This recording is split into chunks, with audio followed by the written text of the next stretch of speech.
the ancient world's most formidable sovereign, was humbled by a shepherd who stuttered and carried nothing but a wooden rod. This Pharaoh held command over vast armies, wielded authority over the Nile's waters, and governed countless millions. And yet, against Moses and the divine force that stood with him, all that power meant absolutely nothing.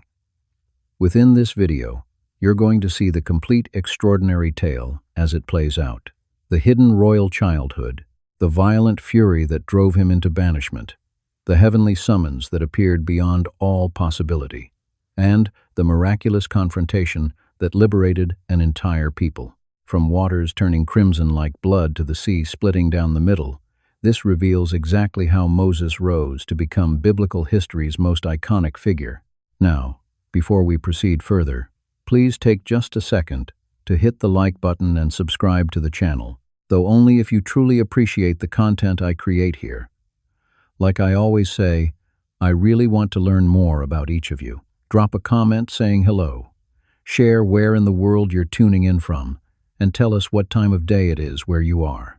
It genuinely helps us realize just how worldwide this community has become. So shall we jump into the story for today? Let's get started. A river, running red, an enslaved people. Sunlight climbed over Egypt's landscape, spreading golden rays throughout the Nile Delta region. Yet that illumination brought no hint of beauty with it. Laborers from the Hebrew tribes shuffled through city streets, spines curved beneath the weight of brick loads and heavy stones. These people traced their lineage back through Abraham, through Isaac, and through Jacob. Many generations had come and gone since the time Joseph led his relatives into Egypt, while famine ravaged other lands. Those earlier decades of respect and material abundance had disappeared like mist vanishing at dawn. A different royal dynasty now controlled affairs from within the palace walls. This particular pharaoh possessed zero knowledge regarding Joseph's contributions to Egyptian society. His vision registered only statistics and population counts. The number of Hebrew inhabitants had swelled considerably, with their settlements flourishing throughout the region of Goshen. Anxiety took hold within Egypt's royal court. What might happen if these foreign residents decided to revolt? What if they formed alliances with Egypt's adversaries in times of military conflict? The monarch's answer was merciless in its brutality. Men from Hebrew families found themselves driven into forced labor encampments. They manufactured bricks without respite, constructed storage facilities, and erected monuments honoring Egyptian deities. Overseers moved among them, carrying whips at their sides. The workload intensified with each passing season. Those supervising from Egypt pressed them far past the point of complete exhaustion. Still, despite everything, the Hebrew population continued growing. Pharaoh called the Hebrew midwives into his royal presence. Two women found themselves standing before the single most powerful individual in all the world as they knew it. Shiphrah and Puah were their names. What the king commanded was both straightforward and horrifying. Any male child born to Hebrew mothers must be hurled into the Nile's waters. Female infants could survive, but every son must drown. These two midwives held reverence for something that transcended even Pharaoh's authority. They allowed the infant boys to keep living. When the king questioned them about this, they explained that Hebrew women possessed unusual vigor, delivering their babies before any midwife could even arrive to assist. The book of Exodus documents that the divine favored these women because they showed such bravery. This act of civil resistance became the opening move in this unfolding drama. Pharaoh's fury grew more intense. He issued a proclamation to every Egyptian citizen. Any male Hebrew infant discovered anywhere must be thrown into the river immediately. The Nile, which brought life throughout Egypt's lands, was transformed into a mechanism for mass extermination. Mothers concealed their sons inside their dwellings. Entire families existed in constant fear. Egyptian people living nearby sometimes turned into informants against their neighbors. An infant's cry could result in execution. In the lands of Goshen, a woman belonging to the Levite tribe brought a son into the world. Looking at this child, she recognized he was exceptionally beautiful. She managed to keep him hidden for 3 full months. The modest walls surrounding her home transformed into a protected refuge. However, babies continue developing. Their cries increase in volume. She understood that eventually concealment would become an impossibility. What this mother devised required equal measures of faith and clever strategy. She gathered papyrus reeds growing along the riverbank and wove them together into a compact basket. She sealed it thoroughly using tar and pitch, rendering it completely watertight. This was far from being just any ordinary basket. The Hebrew term employed here is teva, which happens to be the identical word used to describe Noah's Ark. Both these vessels served to preserve life surrounded by waters that were intended to deliver death. She positioned her son within and transported the basket toward the edge of the Nile. That same river Pharaoh had declared should serve as a mass grave was about to become the very instrument of rescue. She nestled the basket among reeds growing in the shallow areas. The infant's older sister, whose name was Miriam, positioned herself some distance away to observe whatever might unfold. The mother turned and walked away, each step tearing at her heart. Further downstream, Pharaoh's own daughter arrived to bathe herself in the river. Historical documentation indicates that women of royal status conducted ceremonial washing rituals in the Nile, frequently in specially designated locations near palace grounds. Her female attendants strolled along the bank beside her. She caught sight of the basket floating among the reeds and dispatched a servant to bring it to her. Upon opening it, she found the baby crying. The princess gazed at this Hebrew infant, and compassion stirred within her. She grasped immediately what this situation meant. Before her lay a condemned child, placed into the river exactly as her father's decree demanded. Yet something deep inside her refused to allow death to claim this innocent life. Miriam came forward with cautious courage. She inquired whether the princess might require a Hebrew woman who could nurse the child for her. The princess gave her consent. Miriam rushed off to bring back her own mother. The very woman who had given birth to this boy would now receive payment from Pharaoh's royal household to provide nursing care for him. Divine providence flowed through these circumstances like unseen currents beneath water that appears completely still. The princess gave him the name Moses, explaining she had drawn him out from the water. The Egyptian pronunciation may have carried entirely different meanings within the language spoken at court, but the Hebrew interpretation would ultimately prove prophetic in nature. This infant pulled from certain death would someday pull an entire nation out from bondage. Moses experienced childhood across two completely separate worlds. His very earliest years unfolded with his birth mother, drinking her milk while hearing her whispered stories. Then he crossed over into the palace, becoming adopted into Earth's most powerful royal family. He gained access to Egyptian schooling, mastered their tongue and their cultural practices. Yet somewhere deep in his awareness, he recognized he was different from those around him. The very man who would eventually stand against Pharaoh was being brought up inside Pharaoh's own residence, caught between two realities: a prince within Egypt. The royal palace towered above the city like some mountain constructed from white limestone. Through its long corridors moved a young man called Moses.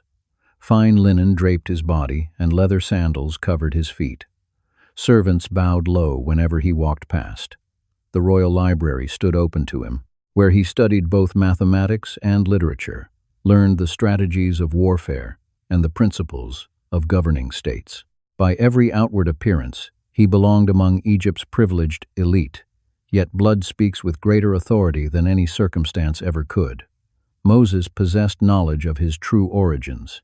That awareness had settled itself deep within his very bones, perhaps transmitted by his birth mother during those nursing years, perhaps communicated through other channels. He was Hebrew by birth. Those slaves laboring in the brick pits were his own kinsmen. The years continued passing. Moses matured into full manhood. Ancient Egyptian culture maintained rigid hierarchical divisions, with status dictating literally every dimension of existence. Noble classes enjoyed luxurious living while laborers barely survived at the very margins. Moses stood at the absolute peak of this social pyramid, yet his thoughts turned with increasing frequency toward those at the very bottom. One particular day, he ventured out to observe the Hebrew work crews. This wasn't some casual stroll through the area. The text specifically states, he watched their burdens, observed their forced labor conditions. He witnessed an Egyptian taskmaster delivering a severe beating to a Hebrew man. The blows landed heavily. Blood began flowing. Moses glanced around in all directions. No other Egyptians were anywhere nearby. Something shattered deep inside him in that instant. He struck down the taskmaster. The man collapsed and never rose again. Moses had ended a life. He buried the corpse beneath sand, concealing all evidence of his violent action. The prince had transformed into an outlaw in one single moment. His intervention sprang from justified anger and righteous indignation. However, his chosen method revealed he wasn't yet prepared to become anyone's deliverer.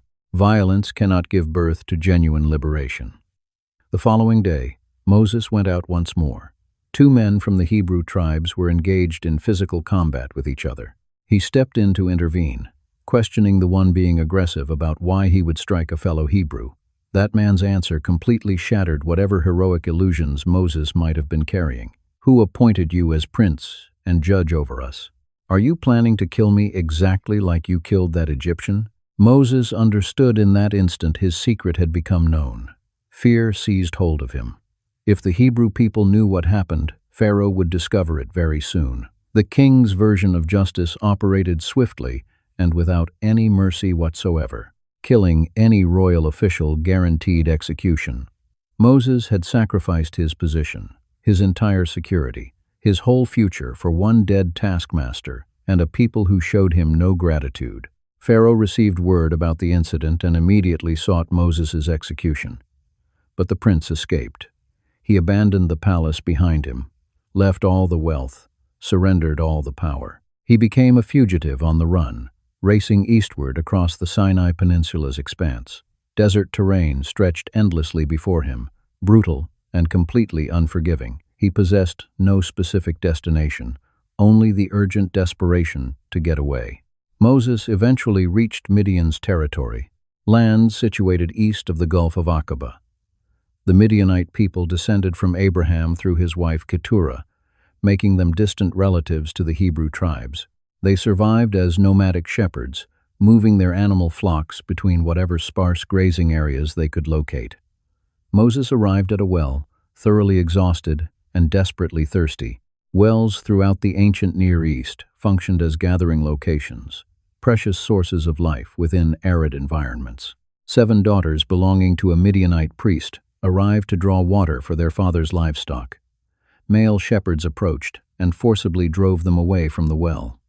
This represented common abuse of the time. Women held inferior status and could be bullied away from shared community resources. Moses rose to his feet. That rescuer impulse, which had created trouble for him back in Egypt, now discovered its proper outlet. He defended these women and provided water for their flock. They returned to their home earlier than usual. Their father, Reuel, who was also called Jethro, questioned why they had come back so quickly. They described the Egyptian man who had come to their aid. Jethro's response demonstrated the hospitality codes governing the ancient world. "Why would you abandon the man back at the well? Go invite him to share a meal with us."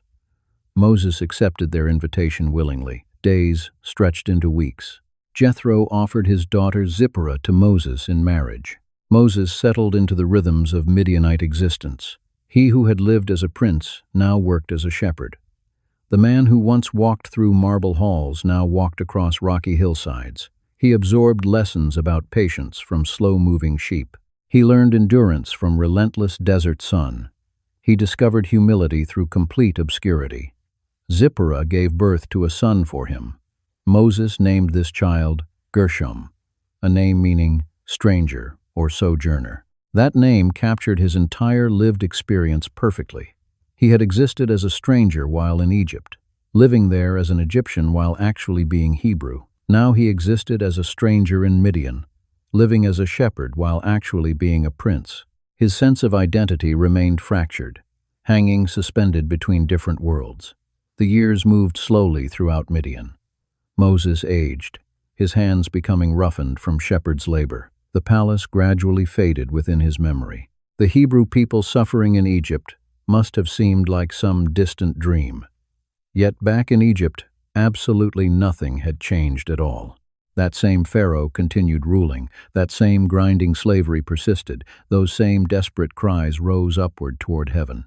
The book of Exodus records that the divine heard their groaning sounds. The covenant, made with Abraham, with Isaac, and with Jacob, came to remembrance. This remembering didn't indicate any divine forgetfulness whatsoever. Rather, it signaled the divinely appointed moment had finally arrived. The extended period of waiting was reaching its conclusion.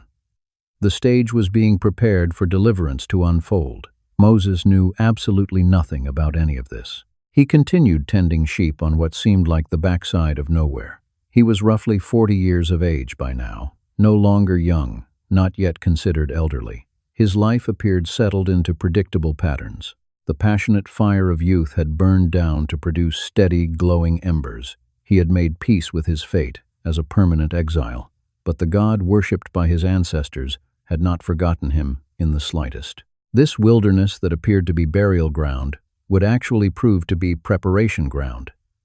Those seemingly lost years hadn't been wasted in any way. They were actively forming him into something that Egypt could never have produced. Any man capable of standing before Pharaoh needed far more than just palace training could provide. He required the patience that comes from shepherding, the endurance that desert dwelling teaches, and the humility that exile forces upon you. The desert becomes prophet, preparing him in Midian.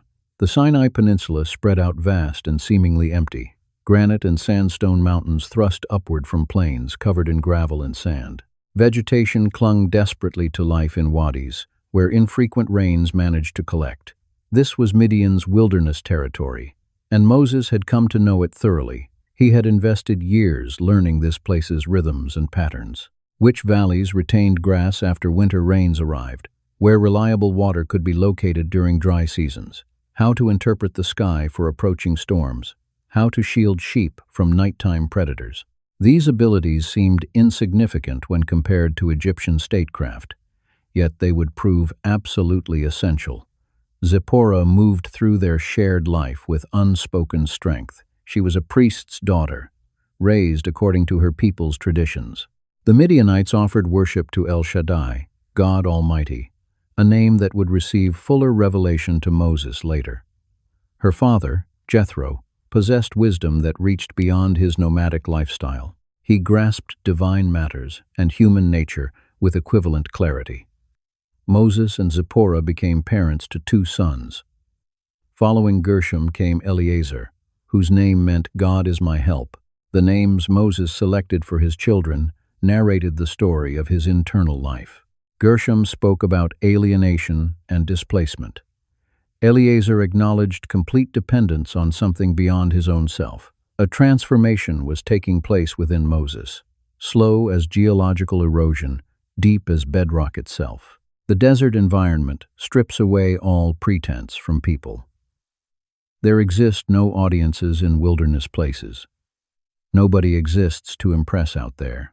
The sheep demonstrate zero concern about Egyptian philosophy or royal family connections. They simply need water, grass, and protection from danger. This uncomplicated focus gradually wore away the accumulated layers of Moses's complicated identity struggles. Back in Egypt, he had been excessively Hebrew for the Egyptians, while being excessively Egyptian for the Hebrews. Here in Midian, he existed simply as Moses, the shepherd. The role carried humility, but it carried authenticity. No divided loyalties plagued him. No crisis of belonging tormented him. Just one man, one flock, and endless wide sky overhead. 40 represents a significant number throughout Hebrew narrative tradition. Moses had lived 40 years within Egypt's borders. He would invest 40 years in Midian's wilderness. The number symbolizes a complete period, one full cycle of formation and development. Divine timeline operates according to different principles than human urgency dictates. What appears to be delay frequently proves to be deliberate development. The man who fled Egypt in an explosion of impulsive violence required complete remaking. That version of Moses relied entirely on his own strength, his own judgment, his own anger. He seized matters into his own hands and created catastrophe from his actions. Any leader who operates from his own power alone will inevitably fail once his power runs out. But any leader who operates as an instrument channeling divine power can accomplish what seems impossible. Midian taught Moses how to wait. Sheep move at their own chosen pace. You cannot rush them through their grazing.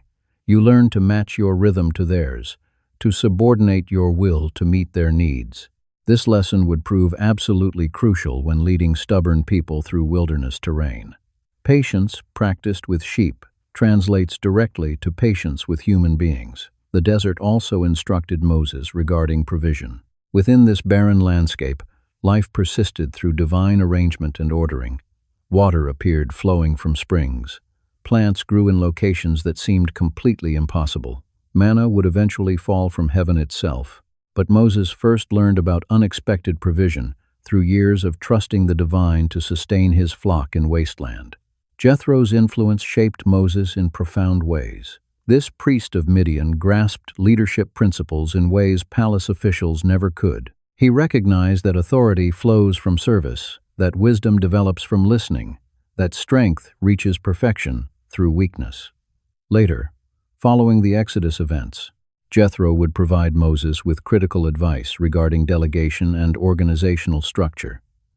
But first, he taught primarily through his example. Moses, the prince, had possessed power that lacked character. Moses, the exile, was developing character without possessing power. The combination of both elements together would eventually produce Moses the deliverer.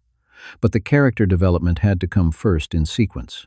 The divine rarely uses individuals who haven't been broken free of self-reliance. The mountain known as Horeb rose throughout the southern Sinai, a massive formation of red granite soaring thousands upon thousands of feet upward. Also identified as Mount Sinai, it would eventually become one of human history's most significant locations. But at this particular point, it was simply part of Moses's shepherding territory. He guided his flocks near its slopes, completely unaware of what approached. Scholars have conducted debates about this mountain's exact location for centuries now. Some position it in the southern Sinai Peninsula at Jebel Musa. Others propose sites in northwestern Arabian territory. The text provides sufficient detail to confirm it was one real location, while leaving its precise identification uncertain. What actually matters isn't GPS coordinates, but rather the encounter that took place there. Moses was approaching his 80th year. By modern measurements, this seems old to be beginning any mission. By ancient world standards, it represented the fullness of mature development. He had completed 2 full cycles of 40 years each. The third cycle would bring the Exodus events, the law's giving, and one nation's formation. His face displayed the weathering that desert life creates. His hands bore calluses from staff and rope. His eyes had learned to scan great distances for any threats to the flock. His body had adjusted to long walks across rough terrain. He was no longer that sleek prince or that passionate youth. He was a weathered shepherd, prepared without realizing he was ready. Those years of obscurity had accomplished their intended purpose. Pride had been burned completely away by sun and solitude. Self-reliance had evaporated in desert heat. What remained was one man who could be filled with divine purpose precisely because he was empty of self-importance. Zipporah observed the changes taking place in her husband. The driven fugitive who had appeared at their well had mellowed into a contemplative shepherd. The anger that once detonated into violence had transformed into steady resolve. The identity crisis that had tormented him had resolved into quiet acceptance. He was ready, though he possessed no idea for what. The desert had served as his teacher. Midian had functioned as his seminary. The sheep had been his congregation. Jethro had been his mentor. Zipporah had been his anchor point. All of this prepared him for a moment that approached with the inevitability of sunrise itself. The fire that would not be quenched, the burning bush, divine revelation. Moses guided the flock toward the wilderness's western side. This was routine labor, the kind that fills days with repetition. He climbed toward Horeb, the mountain of the divine. The text calls it this even before the law was given there, suggesting the place held sacred significance even then. Movement caught his attention. A flame flickered among the scrub bushes, dotting the mountainside. Fire was not unusual in itself. The desert heat could ignite dry vegetation easily. Lightning strikes initiated blazes. But Moses noticed something utterly impossible. The bush burned without being consumed by the flames. He stopped walking completely. The sheep grazed nearby, showing no concern. Moses stared at the flame. It danced and flickered exactly like any normal fire would. But the branches remained green. The leaves did not curl and blacken. The bush stayed completely intact, despite flames that engulfed it. This violated everything Moses knew about the physical world. Fire consumes fuel. That is its fundamental nature.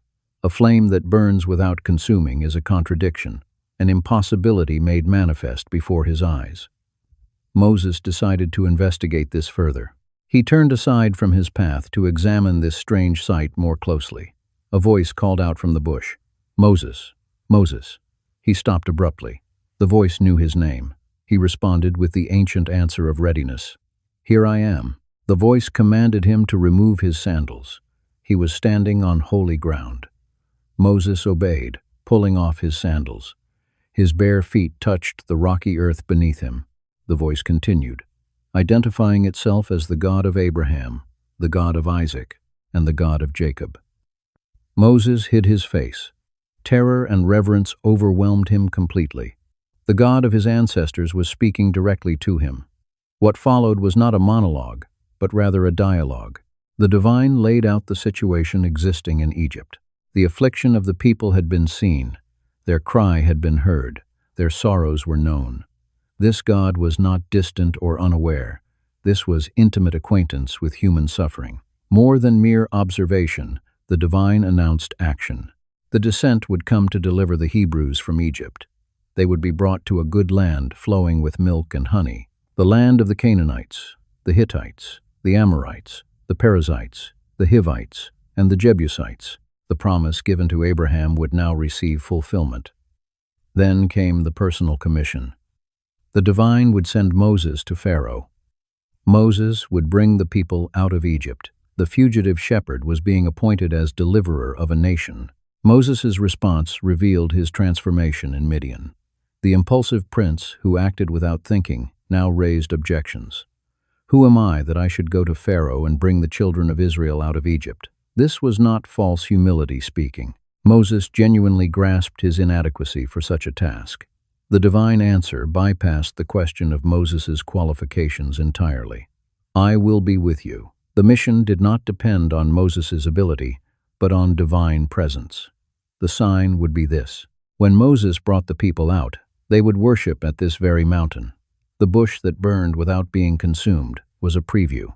Divine presence would sustain them through fire. Moses raised another objection. When he told the Hebrews that the God of their ancestors had sent him, they would ask for that God's name. What should he tell them? This question went deeper than simple identification. In ancient Near Eastern thought, knowing someone's name meant understanding their nature and character. The divine answer has echoed through millennia. "I am who I am." Moses was told to say, "I am has sent me to you." The Hebrew phrase is Ehyeh Asher Ehyeh. It defies simple translation. Some render it, "I will be what I will be." Others suggest, "I am the one who is." The name indicates self-existence, eternal being, unchanging reality. The divine continued, "This was the eternal name, the memorial throughout all generations." Then Moses received detailed instructions. "Gather the elders. Tell them the divine has appeared. They will listen. Then go with the elders to Egypt's king and request a 3-day journey into the wilderness to worship." But Moses received warning. Pharaoh would not let them go unless forced. The divine hand would stretch out and strike Egypt with wonders. Only then would Pharaoh release them. Moreover, they would not leave empty-handed. The Hebrew women would ask their Egyptian neighbors for silver, gold, and clothing. They would plunder Egypt. Moses still hesitated. What if the elders did not believe him? What if they said the divine had not appeared to him? The divine responded with signs. Moses was told to throw down his staff. Moses obeyed. The staff became a serpent. Moses fled from it. The divine told him to grab it by the tail. Moses reached out, caught it, and it became a staff again in his hand. The symbolism was rich. In Egyptian iconography, the serpent represented royal power. Pharaoh wore the uraeus, a cobra symbol on his crown. Moses' staff, transforming into a serpent and back, signified power over Egypt's symbols of authority. But Moses did not yet grasp the full meaning. A second sign was given. Moses was told to put his hand inside his cloak. He did so, and when he pulled it out, his hand was leprous, white as snow. Terror must have seized him. Leprosy meant isolation and death. The divine told him to put his hand back in his cloak. Moses obeyed. When he brought it out again, the skin was restored. A third sign was promised. If they did not believe these two signs, Moses could take water from the Nile and pour it on dry ground. It would become blood. The river that had been meant for Hebrew death would become a preview of judgment on Egypt. Moses offered one final objection. He was not eloquent. He was slow of speech and tongue. This claim seems strange for a man raised in Pharaoh's court. Some scholars suggest Moses developed a speech impediment during his years in Midian. Others think he simply felt inadequate for the rhetorical demands of confronting Pharaoh. The divine response was sharp. Who made man's mouth? Who makes him mute or deaf, seeing or blind? Is it not I, the Lord? The divine promised to be with Moses' mouth and teach him what to say. Moses had run out of legitimate objections. His next words revealed the core issue. Please send someone else. Divine anger burned against Moses, but a concession was provided. Aaron, Moses' brother, was already on his way to meet him. Aaron was eloquent. He would serve as Moses' spokesman. Moses would tell Aaron what to say, and Aaron would speak to the people. Moses would be to Aaron as the divine is to a prophet. The encounter ended. Moses returned to his father-in-law. He asked permission to return to Egypt to see if his kinsmen were still alive. Jethro blessed him and told him to go in peace. The divine spoke to Moses again in Midian, assuring him that those who sought his life were dead. Moses took his wife and sons, set them on a donkey, and began the journey back to Egypt. He held the staff of the divine in his hand. The first confrontation, "Let my people go." Moses and Aaron stood before the assembled elders of the Hebrew people. Word had spread through Goshen that something extraordinary was happening. The brothers shared the same father, Amram, but entirely different circumstances. Aaron had remained in Egypt, enduring slavery, while Moses lived in Midian. Now they were reunited for a divine purpose. Aaron spoke the words Moses gave him. The divine had appeared in the wilderness. The affliction had been seen. The descent would come to deliver them from Egypt. They would leave this land and journey to a place flowing with milk and honey. The promise made to Abraham would finally be fulfilled. The elders listened carefully. These were the tribal leaders, men who had maintained Hebrew identity through generations of bondage. They had heard stories of the divine covenant with their ancestors. But stories grow thin when slavery lasts centuries. Did the divine still remember them? Aaron performed the signs. He threw down the staff. It became a serpent. Gasps filled the room. He picked it up, and it became a staff again. Then Moses showed his hand. The flesh turned white with disease, then healthy again. The elders saw water poured out, turning to blood on the ground. The text records that the people believed. More than intellectual assent, they bowed their heads and worshipped. Hope ignited in hearts long resigned to suffering. The divine had not forgotten them. Deliverance was coming. The message spread quickly through the Hebrew communities. Excitement built like pressure before a storm. Moses and Aaron requested an audience with Pharaoh. This was no small matter.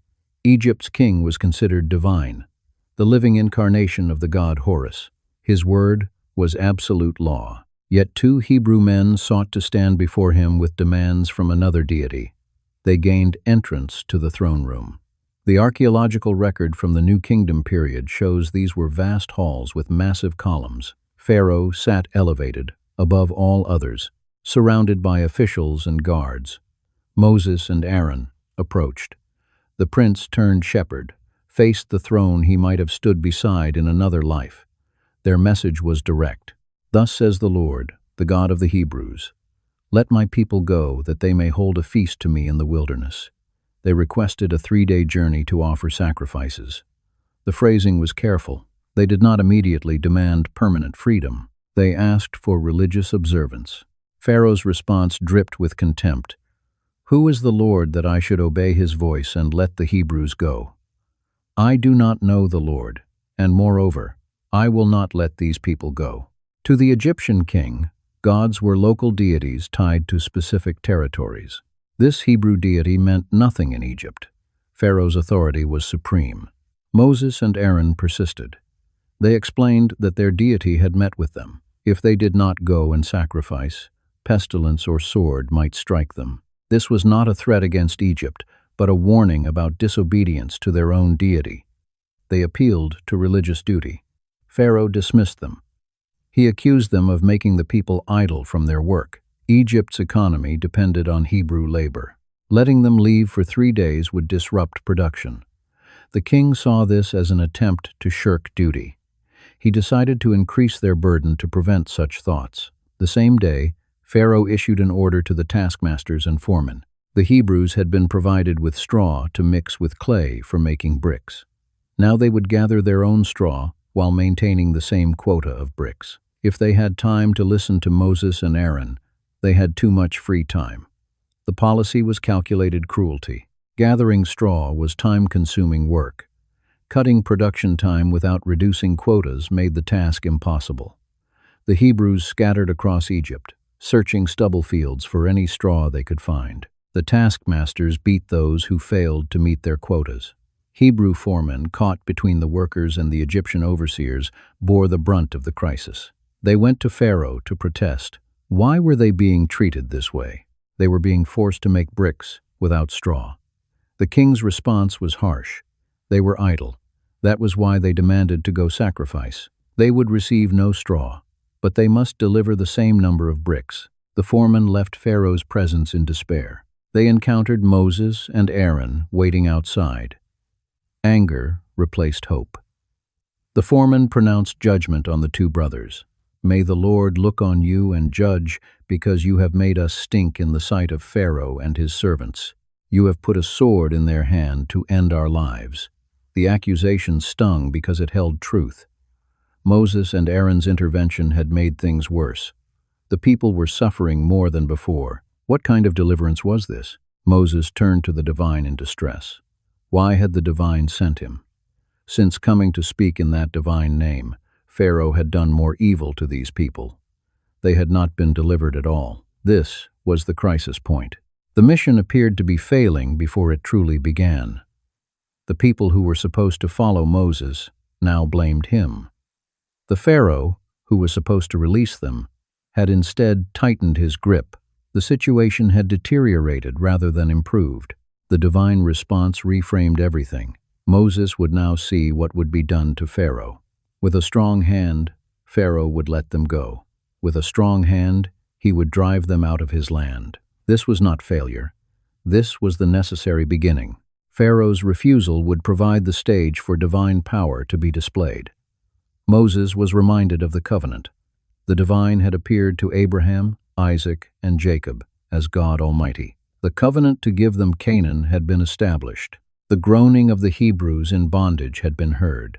They would be brought out from under Egyptian burdens. They would be delivered from slavery. They would be redeemed with an outstretched arm and great acts of judgment.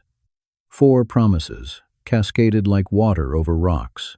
"I will take you to be my people, and I will be your God. You shall know that I am the Lord your God, who has brought you out from under the burdens of the Egyptians. I will bring you into the land that I swore to give to Abraham, Isaac, and Jacob. I will give it to you for a possession. I am the Lord." Moses brought this message to the Hebrews, but they did not listen. Their spirit was broken by cruel bondage. When you work until exhaustion, when your children cry from hunger, when beatings rain down daily, hope becomes a luxury you cannot afford. The immediate suffering drowned out promises of future deliverance. Moses faced the divine again. The people would not listen to him. How then would Pharaoh listen? Moses felt his inadequacy deeply. Now the divine commanded him to go anyway. Speak to Pharaoh. Demand that he let the Hebrews go. The confrontation was just beginning. Egypt's gods, facing judgment. The 10 plagues begin. The Nile River sustained Egypt. Its annual flooding deposited rich soil across the delta, enabling agriculture in desert lands. The Egyptians worshipped the Nile as divine, associated with the god Hapi and the life force of Osiris. This river was the heartbeat of their civilization. The divine told Moses to meet Pharaoh at the river's edge in the morning. The king came to perform ritual ablutions, religious acts connected to his divine status. Moses and Aaron waited with the staff that had become a serpent. They delivered the message again, "Let the people go to worship in the wilderness." Pharaoh's response remained unchanged. He would not listen. So the divine declared identity would be proven through this sign. Moses raised the staff and struck the water. Aaron struck the Nile with his staff as well. The water changed color instantly. It turned to blood. This was not metaphor or optical illusion. The text states that fish died, the river stank. Egyptians could not drink the water. The transformation affected the entire river system, not just the main channel. The Nile's tributaries, canals, and reservoirs all turned to blood. Even water in vessels of wood and stone underwent the change. Pharaoh's magicians performed the same feat through their secret arts. The text does not explain their methods. Perhaps they used remaining clean water from wells. Perhaps demonic power enabled the imitation. Whatever the mechanism, they replicated the sign. This seemed to validate Pharaoh's refusal. If his magicians could do what Moses did, why should he submit? The king turned and went into his house. He paid no attention to the display. For 7 days, the water remained blood. Egyptians dug along the riverbank, searching for drinkable water. The crisis affected rich and poor alike. Yet Pharaoh's heart remained stubborn. 7 days later, the divine sent Moses back to Pharaoh with the same demand: let the people go. The warning came with a new threat. If Pharaoh refused, the divine would plague the territory with frogs. They would swarm from the Nile into houses, bedrooms, beds, ovens, and kneading bowls. Frogs would cover everyone from Pharaoh himself to the lowest servant. Pharaoh refused. Aaron stretched out his hand over the waters. Frogs came up and covered Egypt. The plague was total. Frogs in every dwelling, every space, every vessel. The croaking must have been deafening. Sleep became impossible. Food was contaminated. The creatures were everywhere, inescapable. The magicians again replicated the sign through their arts. They brought up frogs as well. But this only made the situation worse. Adding more frogs to an existing plague proved nothing except their foolishness. Anyone can create more problems. Only the divine could remove them. Pharaoh summoned Moses and Aaron. For the first time, he showed weakness. Plead with the Lord to take away the frogs from me and my people, and I will let the people go to sacrifice to the Lord. Moses saw an opportunity. He offered Pharaoh the honor of setting the timing. When should the divine remove the frogs? Pharaoh chose tomorrow. This seems odd. Why didn't he agree right away? Maybe he wanted to keep some measure of authority over what was happening. Maybe he needed proof that Moses truly possessed the ability to take away the plague. Moses accepted that the frogs would be removed the following day, so that Pharaoh might realize there was no deity comparable to the Lord their God. Moses and Aaron departed and offered their prayers. God responded to Moses' request. The frogs perished inside the homes, in the open courtyards, and across the fields. The Egyptians piled them into massive heaps. A terrible stench of decaying frogs filled the land. However, the moment Pharaoh noticed relief had arrived, his heart grew stubborn. He refused to release the people. God instructed Aaron to strike the earth's dust. The instant he obeyed, gnats materialized throughout the entire nation of Egypt.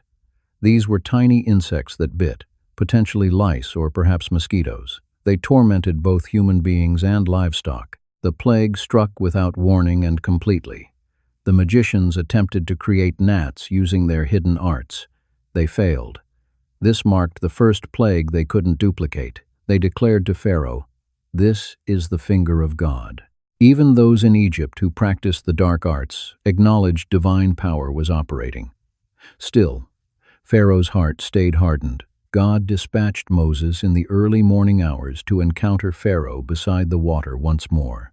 The recurring sequence was taking shape. Moses issued the warning, "Release my people. Should you decline, I will dispatch swarms of flies upon you, upon your officials, and upon your people." But at this moment, God created a separation. The region of Goshen, the place where the Hebrews resided, would experience no swarms. The intention was unmistakable. Pharaoh would recognize that the Lord was God right there in the center of the land. He would comprehend that God drew a line between Egypt and his chosen people. This plague would function as a sign, an observable indication of God's targeted judgment. Pharaoh refused once again. Thick swarms of flies invaded Pharaoh's residence and the homes of his officials, spreading across Egypt. The nation was devastated by these swarms. The flies weren't simply irritating, they brought actual destruction. Agricultural crops suffered damage. The animals were constantly bothered. Everyday existence became intolerable. Pharaoh called Moses and Aaron to him. He presented a compromise. "Go ahead and sacrifice to your God, but do it here within the land." This represented a major change. He was no longer completely denying permission, yet the stipulation rendered the allowance meaningless. Offering sacrifices inside Egypt wouldn't satisfy the directive to travel into the wilderness. Moses rejected this compromise. They needed to journey 3 days into the wilderness. The offerings they intended to present would be detestable to the Egyptians. The ancient Egyptian belief system regarded specific animals as holy. Should the Hebrews sacrifice those particular animals where Egyptians could witness it, they'd be killed by stoning. The cultural and spiritual conflicts made worshipping within Egypt's borders an impossibility. Pharaoh modified his proposal. "I will permit you to travel to sacrifice to the Lord your God out in the wilderness. Just don't venture too far from here, and pray for me." He was bargaining at this point, attempting to preserve some level of control. Moses consented to offer prayers, yet he cautioned Pharaoh against acting dishonestly by going back on his word to release the people. Moses exited and prayed. God eliminated the flies. Not a single one was left. But the moment Pharaoh observed relief, he hardened his heart yet again. He refused to allow the people to leave. The recurring cycle was unmistakable. When placed under pressure, Pharaoh offered concessions. The instant relief arrived, he withdrew them. His promises held no value. The Lord instructed Moses to approach Pharaoh with a fresh warning. "Release my people, so they can worship. Should you refuse, God's hand will bring affliction upon your livestock out in the field." Horses, donkeys, camels, cattle herds, and flocks would experience a terrible plague. But once more, God would create distinction between the livestock of Egypt and the livestock of the Hebrews. Not a single animal belonging to the Hebrews would perish. God established a precise time. This will occur tomorrow. The following day, the Lord fulfilled his word. Every one of the Egyptian livestock died. The economy of ancient Egypt relied tremendously on raising animals. Cattle supplied labor, means of transport, milk, and food. Losing them was a disaster of massive proportions. Pharaoh dispatched investigators to confirm the facts. They came back reporting that not one single animal owned by the Hebrews had died. The separation was flawless and impossible to deny. Still, Pharaoh's heart remained stubborn. He would not permit the people to go. Every plague expanded upon the one before it.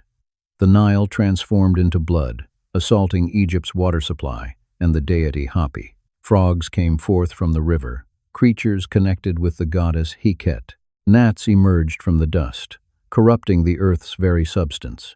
Flies descended in swarms, carrying disease and devastation. Livestock perished, attacking both economic wealth and sacred symbols, such as the Apis bull. The sequence unveiled divine intention. God wasn't merely inflicting punishment on Egypt. He was methodically taking apart their false religious system. Every plague struck at something the Egyptians viewed as holy or believed to be under divine protection. The communication was unmistakable. Egypt's gods possessed no power before the God of the Hebrews. Yet Pharaoh stayed defiant. His obstinacy was simultaneously personal decision and divine plan. God had informed Moses from the very start that he would harden Pharaoh's heart. This brings up challenging questions regarding free will and divine sovereignty. The text shows both Pharaoh hardening his own heart and God hardening it. The Hebrew way of understanding didn't perceive these as conflicting. Pharaoh's nature was such that resistance came naturally to him. God employed that resistance to accomplish his purposes. The plagues would increase in number. God's power would receive fuller demonstration. The account would be passed down to coming generations. Pharaoh's defiance fulfilled a purpose beyond his capacity to understand. 5 plagues had occurred. 5 additional ones were waiting. The Egyptians had suffered through water, becoming blood, frogs, gnats, flies, and the death of livestock. Each plague proved more severe than the preceding one. Each demonstrated the utter powerlessness of Egyptian religion. Still, the king refused to yield. The Hebrew slaves observed these happenings with increasing amazement. Their God was battling on their behalf. The plagues that ravaged Egypt moved past Goshen untouched. They witnessed divine protection with their own eyes. But they also observed that freedom wouldn't arrive without struggle. Pharaoh would continue resisting until pushed beyond any capacity to resist. Moses kept appearing before Pharaoh, conveying the identical message: "Release my people." Every refusal triggered another plague. Every plague revealed another dimension of God's power. The conflict was building toward a conclusion that would shake both nations down to their very foundations. The boundary drawn in the sand, plagues bringing suffering. God instructed Moses and Aaron to gather handfuls of soot from a furnace. They were to fling it skyward while Pharaoh watched. Once they did this, the soot would turn into fine dust, spreading over the entirety of Egypt. This dust would produce boils, erupting into sores across the skin of people and animals all through the land. They collected the soot and positioned themselves in Pharaoh's presence. They threw it toward the sky. Without delay, boils appeared on both people and animals. This was the initial plague that inflicted direct bodily pain on the Egyptians themselves. The earlier plagues had caused annoyance, financial damage, and chaos. Now, human skin broke out with agonizing sores. The magicians couldn't even present themselves before Moses due to the boils. They were afflicted just like everyone else. Their abilities proved completely ineffective against their own agony. The individuals who had reproduced earlier miracles through hidden arts now stood powerless, their bodies covered in sores. Their defeat was thorough and visible to all. However, the Lord hardened Pharaoh's heart. He refused to hear Moses and Aaron, precisely as God had foretold. The king's stubbornness intensified even while his people experienced suffering. Personal arrogance and national pride mattered more than the well-being of his subjects. God dispatched Moses early in the morning to confront Pharaoh. The message grew more intense. "This time, I will unleash all my plagues upon you, and upon your officials, and upon your people. So you will understand that no one exists like me anywhere on earth." God clarified his purpose. He could have already struck Pharaoh and his people with deadly pestilence. He could have eliminated them from the earth entirely. But he had allowed Pharaoh to rise to power for precisely this reason. The reason was revelation. God would display his power through Pharaoh's ongoing resistance. His name would be declared across all the earth. The Exodus would transform into a story recounted throughout nations and across generations. What appeared to be delay was actually strategic unveiling. More was happening than simply Hebrew liberation. The nature and might of the one true God required demonstration. God issued Pharaoh a particular warning. Tomorrow at exactly this time, hail would descend unlike anything Egypt had witnessed previously. Anyone who respected the Lord's word should bring their workers and livestock to shelter. Those who ignored the warning would lose everything remaining outdoors. Some among the Egyptian officials had started to develop fear. They moved their livestock and servants to safety indoors. Others paid no attention to the warning and abandoned workers and animals outside. Even within Pharaoh's court, a split was developing. Some acknowledged the power at work. Others stayed defiant or doubtful. Moses extended his staff toward the sky. The Lord unleashed thunder, hail, and fire streaking down to the ground. The account describes fire flashing continuously through the falling hail. This wasn't typical weather. Lightning struck without pause, while enormous hailstones plummeted down. The combination was both ruinous and beyond nature. The hail struck down everything across the fields throughout all Egypt. People and animals left outside perished. Plants were shredded to pieces. Trees snapped and broke. The destruction was absolute in unprotected areas. But in Goshen, where the Hebrews made their home, no hail fell whatsoever. The distinction stayed complete. Pharaoh summoned Moses and Aaron with urgency. On this occasion, I have committed sin. The Lord is in the right, while I and my people are in the wrong. Beg the Lord, because there has been sufficient thunder and hail from God. I will permit your departure. You have no need to remain any longer. Moses agreed to pray the moment he departed the city. He would extend his hands toward the Lord. The thunder would stop. The hail would end. This would establish for Pharaoh that the earth is the Lord's. However, Moses included a pointed remark. I recognize that you and your officials still don't truly fear the Lord God. The account provides a detail concerning the farming calendar. The flax and barley suffered destruction because the barley had formed heads and the flax was flowering. But the wheat and spelt escape destruction because they mature at a later time. This specific detail anchors the story in authentic Egyptian crop cycles and seasons. Moses departed the city and lifted his hands in prayer.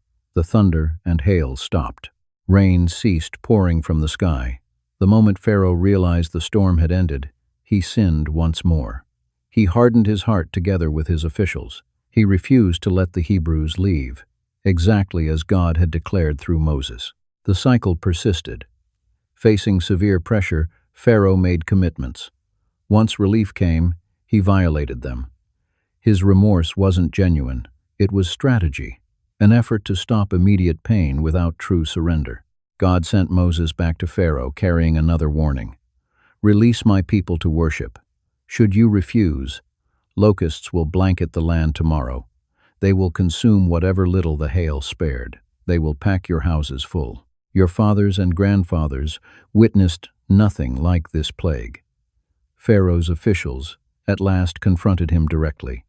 How much longer will this individual be a trap for us? Release these men so they can serve the Lord their God.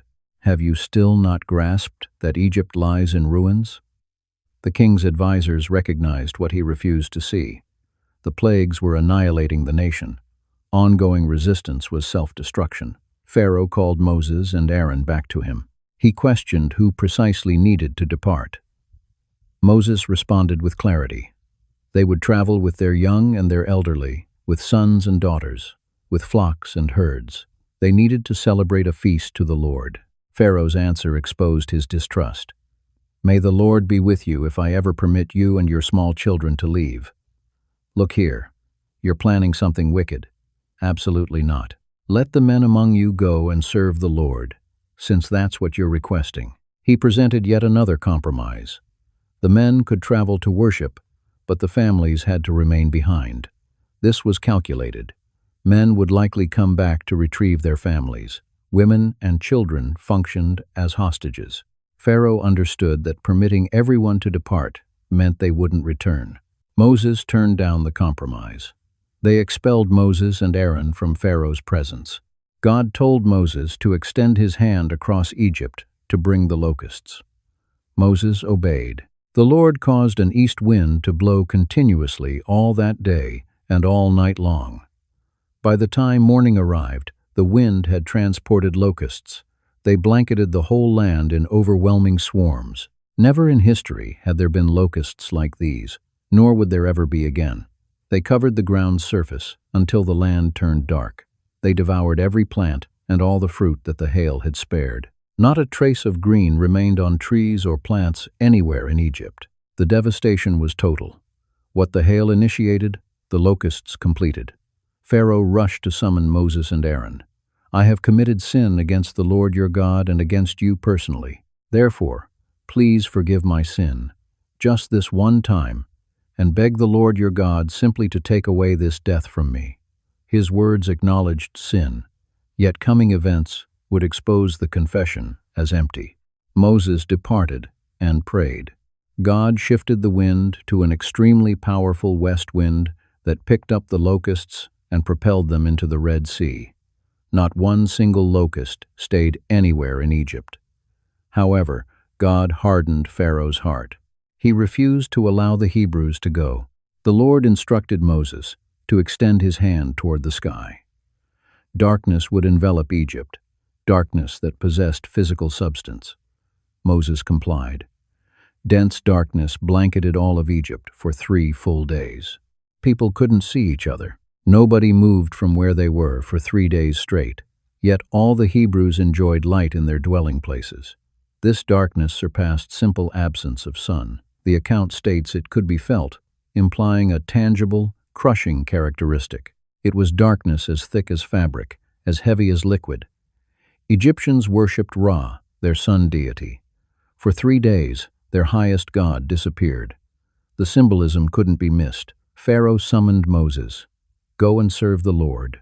Your small children may accompany you as well. Just leave your flocks and herds here." This was his ultimate compromise. The people could leave, but their animals had to stay behind. Without flocks and herds, they couldn't offer sacrifices or endure life in the wilderness. Moses refused entirely. "You must permit us to bring sacrifices and burnt offerings, so we can sacrifice to the Lord our God. Our livestock must come along with us as well. Not even a hoof will be left behind." The requirement was absolute, total freedom or nothing whatsoever. Pharaoh's fury exploded. "Leave my sight. Be careful never to appear before my face again, because the day you look upon my face, you will die." Moses accepted this. "Just as you say, I will never look upon your face again." The negotiations had concluded. A single final plague remained, the horror at midnight, the 10th plague, and the Passover. Moses addressed Pharaoh one final time. Despite the king having banished him, the Lord would bring one additional plague upon Egypt. Following this, Pharaoh would permit their departure. More than simply letting them go, he would force them out entirely. Moses directed the Hebrew people to request silver and gold jewelry from their Egyptian neighbors. The Lord granted the people favor in Egyptian perception. Moses himself was viewed as important in Egypt, held in respect by officials and common people alike. Moses proclaimed God's ultimate message. Around midnight, the Lord would move through Egypt. Every firstborn throughout the land would die. From Pharaoh's firstborn who occupied the throne to the firstborn of the female servant working behind the grinding stones, even the firstborn among the livestock would perish. There would arise a tremendous cry throughout Egypt, unlike anything experienced before or afterward. Yet among the Hebrews, not even a dog would make a sound. This separation would confirm that the Lord created a distinction between Egypt and the Hebrews. Pharaoh's officials would arrive bowing down before Moses, pleading with the Hebrews to depart. Only at that moment would they leave. Moses left Pharaoh burning with anger.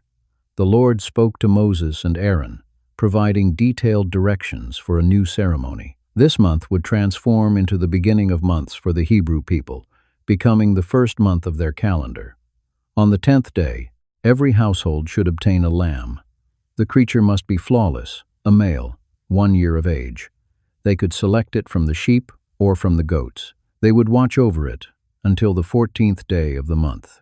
As twilight fell, the complete assembly of the congregation would kill their lambs. They were to collect some of the blood and apply it to the 2 doorposts and the lintel of their homes. That very night, they would consume the meat roasted by fire. They would eat it alongside unleavened bread and bitter herbs. God detailed the manner of consumption. They should eat it with haste, with their belts secured, sandals on their feet, and staffs gripped in their hands. This was the Lord's Passover. He would move through Egypt that night and strike down every firstborn, both people and animals. He would carry out judgments against all the gods of Egypt. The blood upon the doorposts would function as a marker. When God observed the blood, he would pass over that dwelling. The plague would not descend on the Hebrews when he struck Egypt. This day would become a memorial, a celebration to the Lord across their generations. They would honor it as a permanent statute. For 7 days, they would consume unleavened bread. On the initial day, they would eliminate all leaven from their dwellings. Anyone who consumed leavened bread during those 7 days would be removed from the community. The 1st and 7th days would be sacred assemblies. No labor could be performed except food preparation. Moses gathered all the elders and gave them instructions. Every household must choose a lamb and kill it for Passover. They should take a bundle of hyssop, immerse it in the blood, collect it in a basin, and apply it to the lintel and doorposts. Nobody should exit their house until daybreak. The Lord would move through to strike Egypt, but when he observed blood on the lintel and doorposts, he would not permit the destroyer to enter those dwellings. The elders grasped the seriousness. They bowed their heads low and worshipped. The people of the Hebrews did precisely as the Lord commanded Moses and Aaron. They chose their lambs on the 10th day. They kept them until the 14th. At twilight, they slaughtered them following the directions. The blood was carefully applied to the door frames. Inside every house, families assembled. They roasted the lamb in its entirety. They made unleavened bread because there wasn't time for dough to ferment. They collected bitter herbs, remembering the bitterness of their enslavement. They dressed as Moses had directed, prepared to depart at any moment. Children questioned what this ceremony signified. Parents responded, "It was the offering of the Lord's Passover, for he passed over the houses of the Hebrews in Egypt when he struck the Egyptians, yet spared our houses." The ceremony became instruction, implanting the story in future generations. Darkness descended over Egypt. Hebrew families ate inside houses marked with blood. Egyptian families went to sleep unaware of what was approaching. The hours crawled by slowly for those who knew. Midnight approached. At the stroke of midnight, the Lord struck down every firstborn in Egypt. From Pharaoh's firstborn, who was destined to inherit the throne, to the firstborn of the captive locked in the prison, including all the firstborn of the livestock. Death visited every Egyptian household that night. Not a single family was exempt. Pharaoh arose during the night, along with all his officials and all of Egypt. An enormous cry rose up throughout Egypt. There wasn't a single house where someone hadn't died. The wailing must have been beyond endurance. Parents discovered their children without life. The palace found the crown prince deceased. From the most powerful to the most humble, death had arrived with flawless accuracy. Pharaoh summoned Moses and Aaron in the darkness of night. His instruction was straightforward and absolute.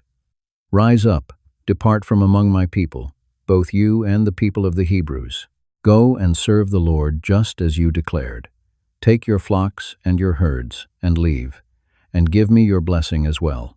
The Egyptians pressed the Hebrews to move quickly and depart. They were terrified they would all perish if the Hebrews stayed any longer. Terror had replaced animosity.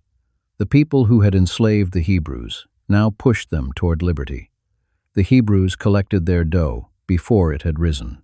They bundled their kneading bowls in their cloaks and carried them on their shoulders.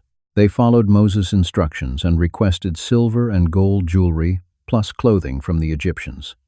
The Lord granted them favor with the Egyptians, who provided what they requested. They plundered Egypt, departing with riches after generations of labor without payment. The people traveled from Ramesses to Sukkoth. There were approximately 600,000 men traveling on foot, not counting women and children. A diverse crowd also traveled with them, along with tremendous numbers of livestock, both flocks and herds. They baked unleavened cakes from the dough they carried from Egypt. It hadn't risen because they were driven out of Egypt and couldn't delay. The duration the Hebrews resided in Egypt was 430 years. At the completion of 430 years, on that exact day, all the armies of the Lord departed from the land of Egypt. It was a night of vigil by the Lord to bring them out of Egypt. Therefore, this identical night is a night of vigil observed to the Lord by all the people throughout their generations. The Exodus had commenced. A nation was born in a single night. The covenant promise given to Abraham was being realized. Yet freedom was only the initial step. The journey toward the promised land would challenge them in ways slavery never had. The God who led them out would now guide them through wilderness, toward a fresh identity and purpose. The divided sea, escape from unavoidable destruction. The Israelites flee Egypt, carrying Pharaoh's permission, granted in a moment of staggering grief. They carry with them the riches of their previous oppressors, presents given willingly by Egyptians, desperate to witness their departure. The caravan extends across the desert landscape. Hundreds of thousands traveling together toward liberation. Pharaoh's heart changes one more time. The economic damage becomes apparent. His workforce of slaves has disappeared.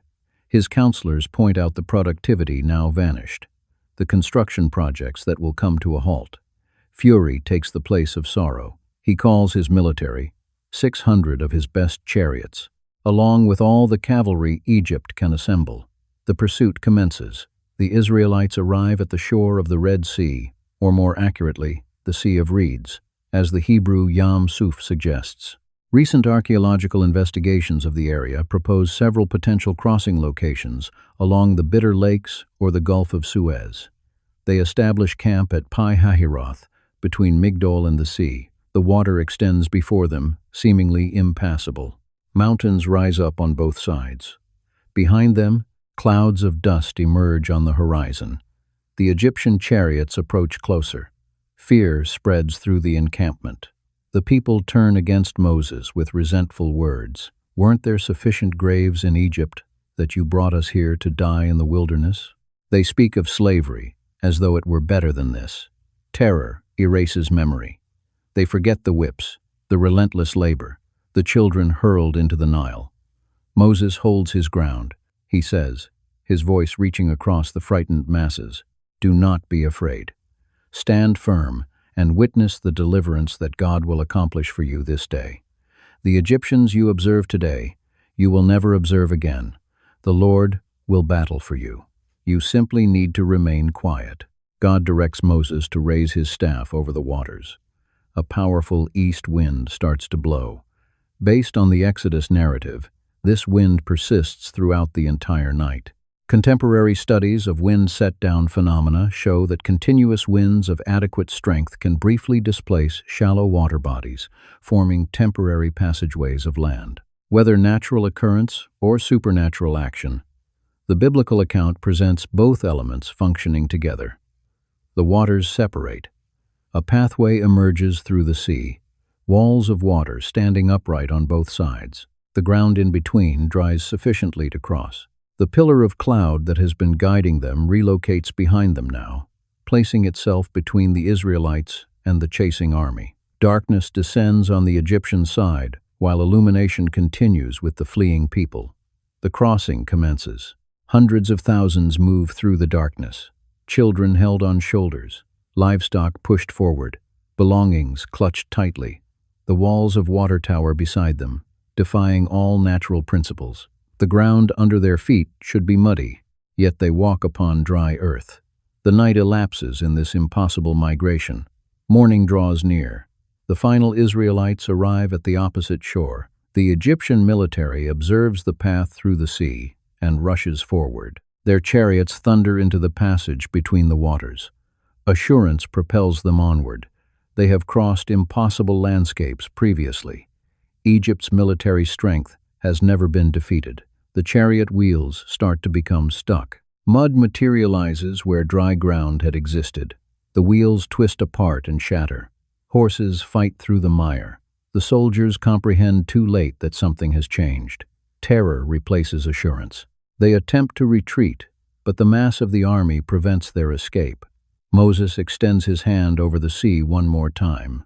The walls of water give way.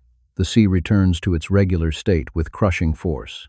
Waves crash down upon the complete Egyptian army. Chariots, horses, and soldiers disappear beneath the waters. The account documents that not one of them lived. The Israelites stand on the distant shore and observe. Bodies wash onto the beach, evidence of their absolute deliverance. The military force that enslaved them for generations lies annihilated in a single morning. The people at last believe. They revere the Lord and place their trust in Moses as his servant. The song of deliverance, celebration, and the initial trial. Moses guides the people in song. The words flow forth without preparation, a hymn of victory and worship. I will sing to the Lord, for he has achieved glorious triumph.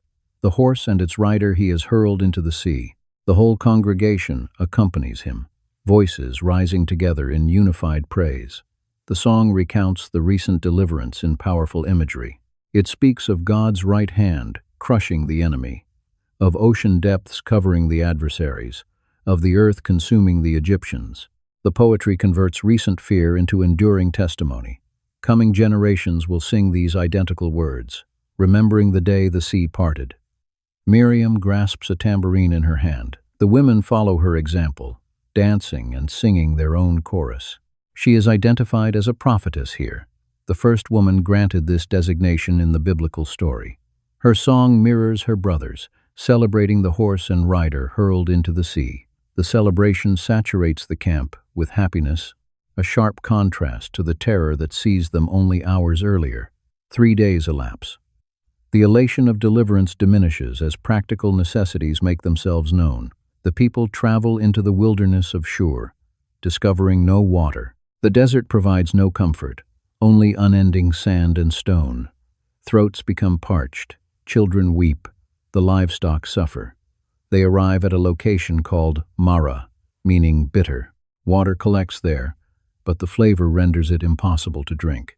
The dissolved minerals produce a harsh, metallic taste. Desperation transforms into complaint. The people who were singing 3 days earlier now murmur against Moses.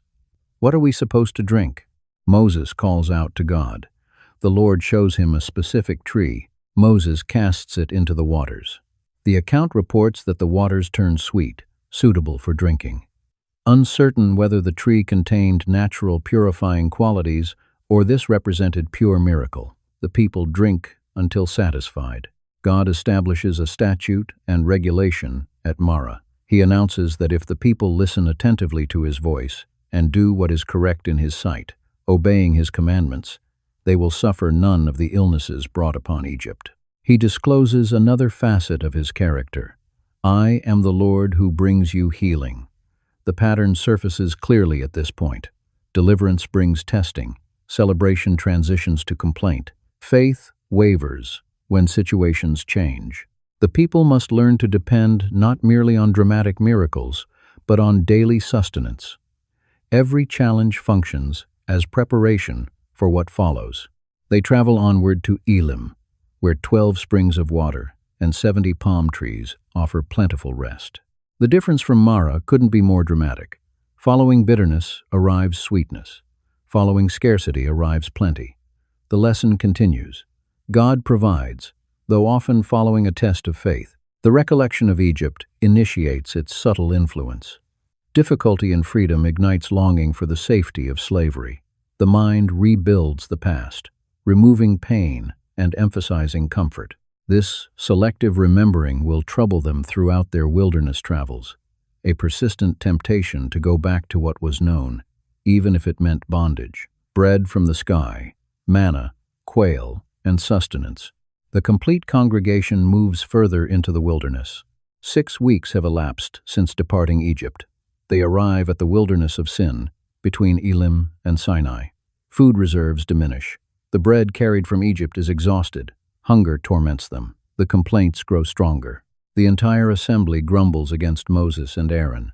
Their statements expose distorted memory operating once more. If only we had died by the hand of the Lord in Egypt, when we sat beside the pots of meat and consumed bread until full. You have led us into this wilderness to kill this whole assembly with starvation. Moses points out to them that their complaints are directed not at him, but at God. The Lord hears their grumbling. He guarantees bread from the sky, a trial to determine whether they will obey his directions. That evening, quail blanket the camp, birds flying at a low enough altitude to capture by hand. The people collect meat in great quantity. Morning introduces something without precedent. As the moisture evaporates, thin flakes blanket the ground, resembling frost. white in color, small in size, round in shape, tasting like wafers prepared with honey. According to the account, the people stare at it questioning, "Man, who?" which translates as, "What is it?" This question transforms into its designation, manna. God sets specific regulations for collecting. Each individual should gather an omer, roughly 2 quarts. Some collect much, others collect little. Yet when they measure it, everyone possesses exactly what they require. Those who collect more discover no surplus. Those who collect less encounter no deficit. The provision materializes perfectly matched to necessity. Moses orders them to preserve none of it until daybreak. Some disobey, attempting to stockpile the mysterious food. By morning, their stored manna produces worms and emits a foul smell. The lesson becomes clear. Rely on daily provision, not on hoarded supplies. The 6th day introduces different directions. Collect double the amount today. Tomorrow represents the Sabbath, a day of complete rest. Bake and boil what you require for 2 days. The doubled portion remains fresh through the night. No worms materialize. No decay occurs. On the 7th day, no manna descends. Some venture out on the Sabbath regardless, searching for manna. They discover nothing. God reproaches them through Moses. "How much longer will you decline to observe my commandments and laws?" The Sabbath principle takes root here in the wilderness, before Sinai, before the official presentation of the law. The manna persists for 40 years. According to the account, Exodus chapter 16, verse 35, declares explicitly that they consumed manna until arriving at the boundaries of Canaan. An entire generation matures, knowing exclusively this food. They know no agriculture, no harvest, no hunting. Every morning introduces the identical provision, the identical test of reliance. Recent investigations of desert occurrences have suggested various natural explanations for manna, from tamarisk tree emissions to insect waste products to lichen. The biblical account's focus, however, rests not on the substance's source, but on its schedule, its daily manifestation, its Sabbath cessation, and its exact adequacy for need. Whether natural substance supernaturally controlled or completely miraculous food, the spiritual instruction stays constant. Dependency on daily provision. Moses directs Aaron to keep an omer of manna in a container to be maintained for future generations. This container ultimately discovers its position in the Ark of the Covenant, an enduring memorial of God's wilderness provision. The physical reminder will testify to descendants who never knew this unique sustenance. The conflict at Rephidim, supporting the prophet's hands. The people travel from the wilderness of sin in phases, moving as the Lord directs. They establish camp at Rephidim. Once more, no water is available for the people to drink. The cycle repeats itself, but this occasion the complaints possess an edge of violence. The people argue with Moses. "Provide us water to drink," he answers. "Why do you argue with me? Why do you challenge the Lord?" However, their thirst renders them desperate. They grumble not merely with words, but with assembling intent. "Why did you lead us from Egypt? To make us, our children, and our livestock die from thirst?" Moses calls out to God, "What should I do with these people? They are nearly prepared to kill me with stones." The danger has turned physical. Leadership at this moment involves standing between a frantic mob and confidence in divine provision. God directs Moses to bring the staff that struck the Nile and proceed to the rock at Horeb. Several of the elders go with him, witnesses to what happens next. Moses strikes the rock. Water pours forth, sufficient for the whole congregation and their animals. The location receives 2 designations, Massa, signifying test, and Meribah, signifying quarrel. Before they can establish themselves, a fresh danger appears. The Amalekites launch an attack. These descendants of Esau have occupied the southern desert territories for generations. Their combat depends on rapid attacks against exposed targets. The worn-out, recently escaped, slaves offer an attractive opportunity. Moses calls Joshua, referenced here for the first time in the biblical story. This young leader will ultimately take Moses' place. but for the present, he must demonstrate himself in combat. Select men for us, and go battle against Amalek. Tomorrow, I will position myself on the hilltop with the staff of God gripped in my hand. The conflict initiates the following day. Moses ascends a hill with a view of the fight. Aaron and Hur go with him. Moses raises his hands, the staff of God held high above. As long as his hands stay raised, the Israelites gain the advantage. When exhaustion drives his arms downward, the Amalekites obtain the advantage. The straightforward connection becomes impossible to deny.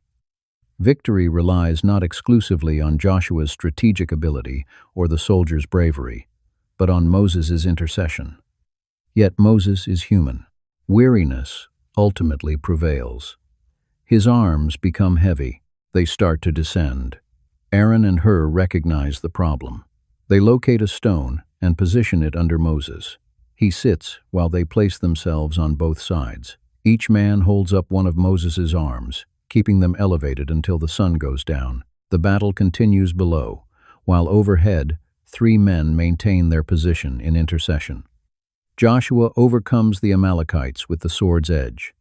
Total victory arrives as the sun disappears. The pattern reveals a truth that will appear again throughout their history.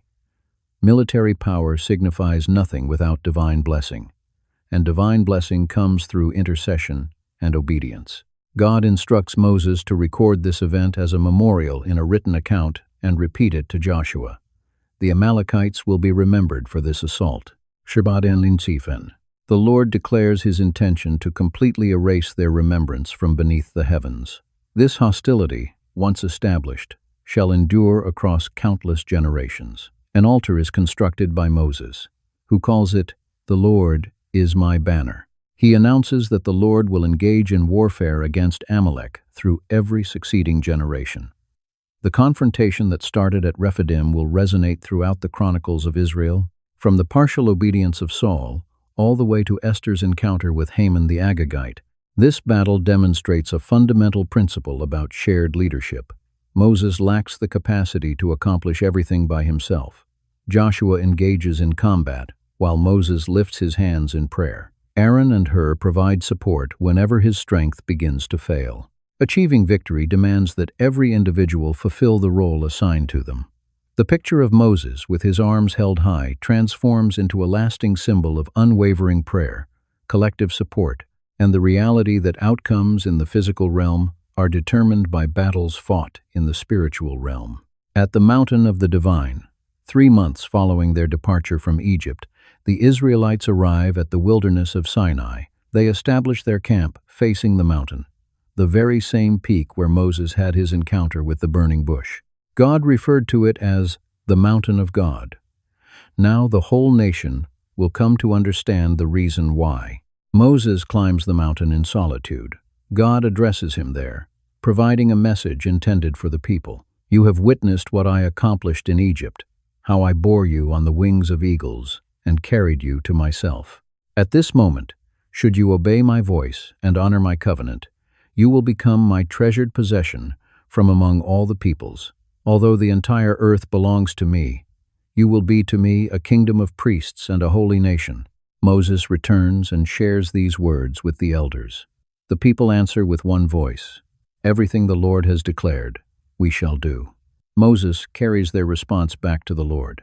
The covenant relationship advances forward, yet the people have not fully comprehended what they have committed themselves to. God makes an announcement. He will descend upon Mount Sinai in full view of all the people. Preparations commence. The people are required to consecrate themselves over a period of 3 days. They launder their clothing. They refrain from physical intimacy. Barriers are established surrounding the mountain. No individual or creature may make contact with it, or they will face death by stoning or arrows. The mountain is about to become sacred ground. The 3rd day comes. The morning delivers thunder alongside lightning. Dense cloud settles upon the mountain. A trumpet's blast rings out, louder than any musical instrument could produce, and it continues growing even louder. The people gathered in the camp begin to shake with fear. Moses leads them out to encounter God, arranging them at the mountain's foundation. Mount Sinai becomes enveloped in smoke. The Lord comes down upon it, surrounded by fire. The smoke ascends like smoke from a great furnace. The whole mountain trembles with violent force. The trumpet's sound intensifies further, reaching supernatural volume, impossibly prolonged. Moses speaks aloud, and God responds to him through thunder. The text portrays phenomena that resist simple classification. Certain scholars suggest volcanic eruption, yet Sinai's geological record reveals no indication of recent volcanic activity during the relevant historical period. Others propose a thunderstorm. However, the continuous trumpet blast corresponds to no sound found in nature. The biblical narrative presents these elements in combination: fire, smoke, earthquake, thunder, trumpet blast, and the audible voice of God. The Lord summons Moses to the peak. He climbs upward into the thick darkness where God dwells. God directs him to descend once more and issue another warning to the people. They are forbidden to push through in an attempt to look upon the Lord, or a great many will die. Even those priests who draw near must properly consecrate themselves. Moses objects, pointing out that the people cannot ascend anyway. He has already set the boundaries in place. God insists, nonetheless. Descend. Bring Aaron back up with you. But the priests and the people must not force their way through. Moses goes down and communicates the warning. The theophany at Sinai demonstrates God's complete holiness.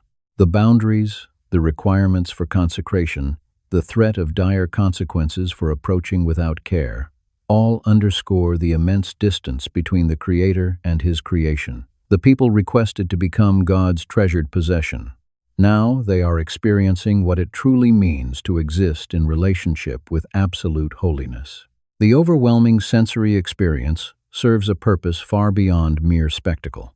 The people must comprehend that the words about to be delivered carry divine authority. These are not merely Moses's personal ideas or preferences shaped by culture. The voice emanating from the fire represents the ultimate reality, the one who brought everything into existence, who parted the sea, who has sustained them throughout their wilderness journey.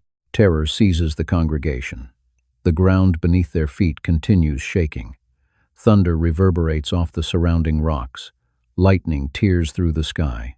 Fire devours the mountain's summit. The trumpet blast penetrates deep into their bones. They will soon plead with Moses to serve as their intermediary, because they cannot withstand direct encounter with this presence. The stage has been prepared for the giving of the law. Everything that comes afterward emerges from this setting of holy fire and quaking earth. The commandments arrive not as helpful suggestions for improved living, but as the expressed intention of the one whose voice causes mountains to shake. The covenant code, the 10 commandments, and the law. God speaks from within the fire. His voice travels across the camp with absolute clarity. Despite all the thunder and the trumpet's blast, the opening words lay the foundation for everything to follow. I am the Lord your God, who delivered you from the land of Egypt, from the place of bondage. The commandments start with identity and relationship, not with restrictions. God reminds them of His act of redemption prior to issuing any requirements. He secured the authority to command through the act of deliverance. The law springs forth from grace, not as a means of earning grace. You shall recognize no other gods before me. The first commandment confronts the polytheism that encircled them. Egypt paid homage to innumerable deities. Canaan will offer even more. But the nation formed at Sinai must acknowledge only one God. Monotheism becomes what defines them. You shall not create for yourself any graven image. The second commandment forbids physical representations of God. Unlike the neighboring cultures with their complex systems of idols, the Israelites must worship without tangible representations. God cannot be confined within wood, stone, or metal. You shall not invoke the name of the Lord your God in vain. The third commandment safeguards God's reputation. His name embodies His character. Employing it carelessly or with deceit invites judgment. Names carried tremendous weight in ancient cultures. They signified essence, not simple labels. Remember the Sabbath day, to keep it holy. The fourth commandment extends a rhythm established during the provision of manna.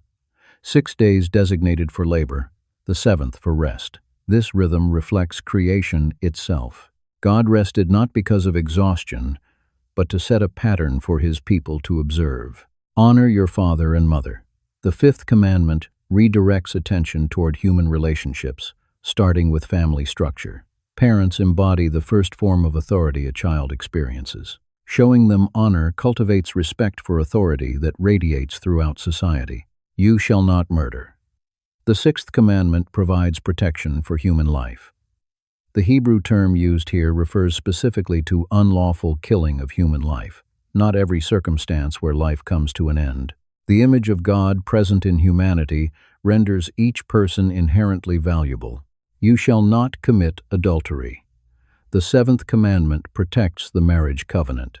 Sexual fidelity within marriage generates stable family structures, establishes clear inheritance lines, and mirrors the exclusive covenant relationship between God and his people. You shall not steal.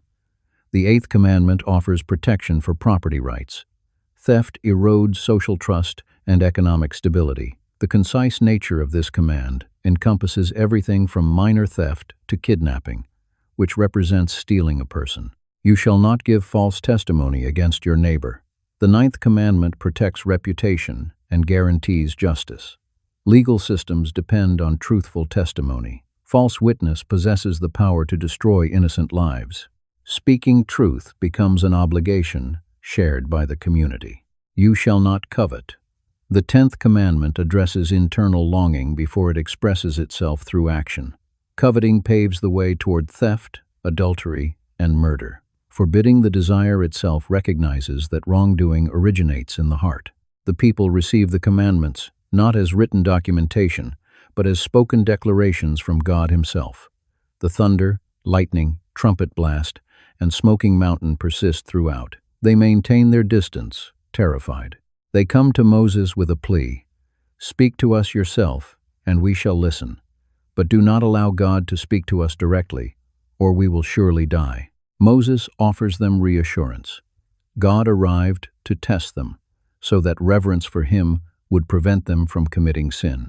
Still, the people keep their distance, while Moses approaches the dense darkness where God is present. The pattern takes shape. Moses, serving as intermediary between God and the people.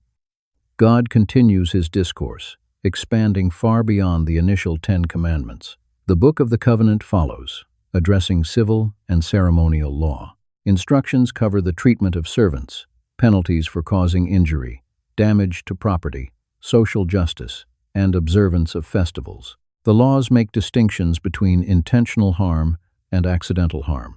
They create cities of refuge for individuals who cause death by accident. They extend protection to vulnerable groups, widows, orphans, foreigners.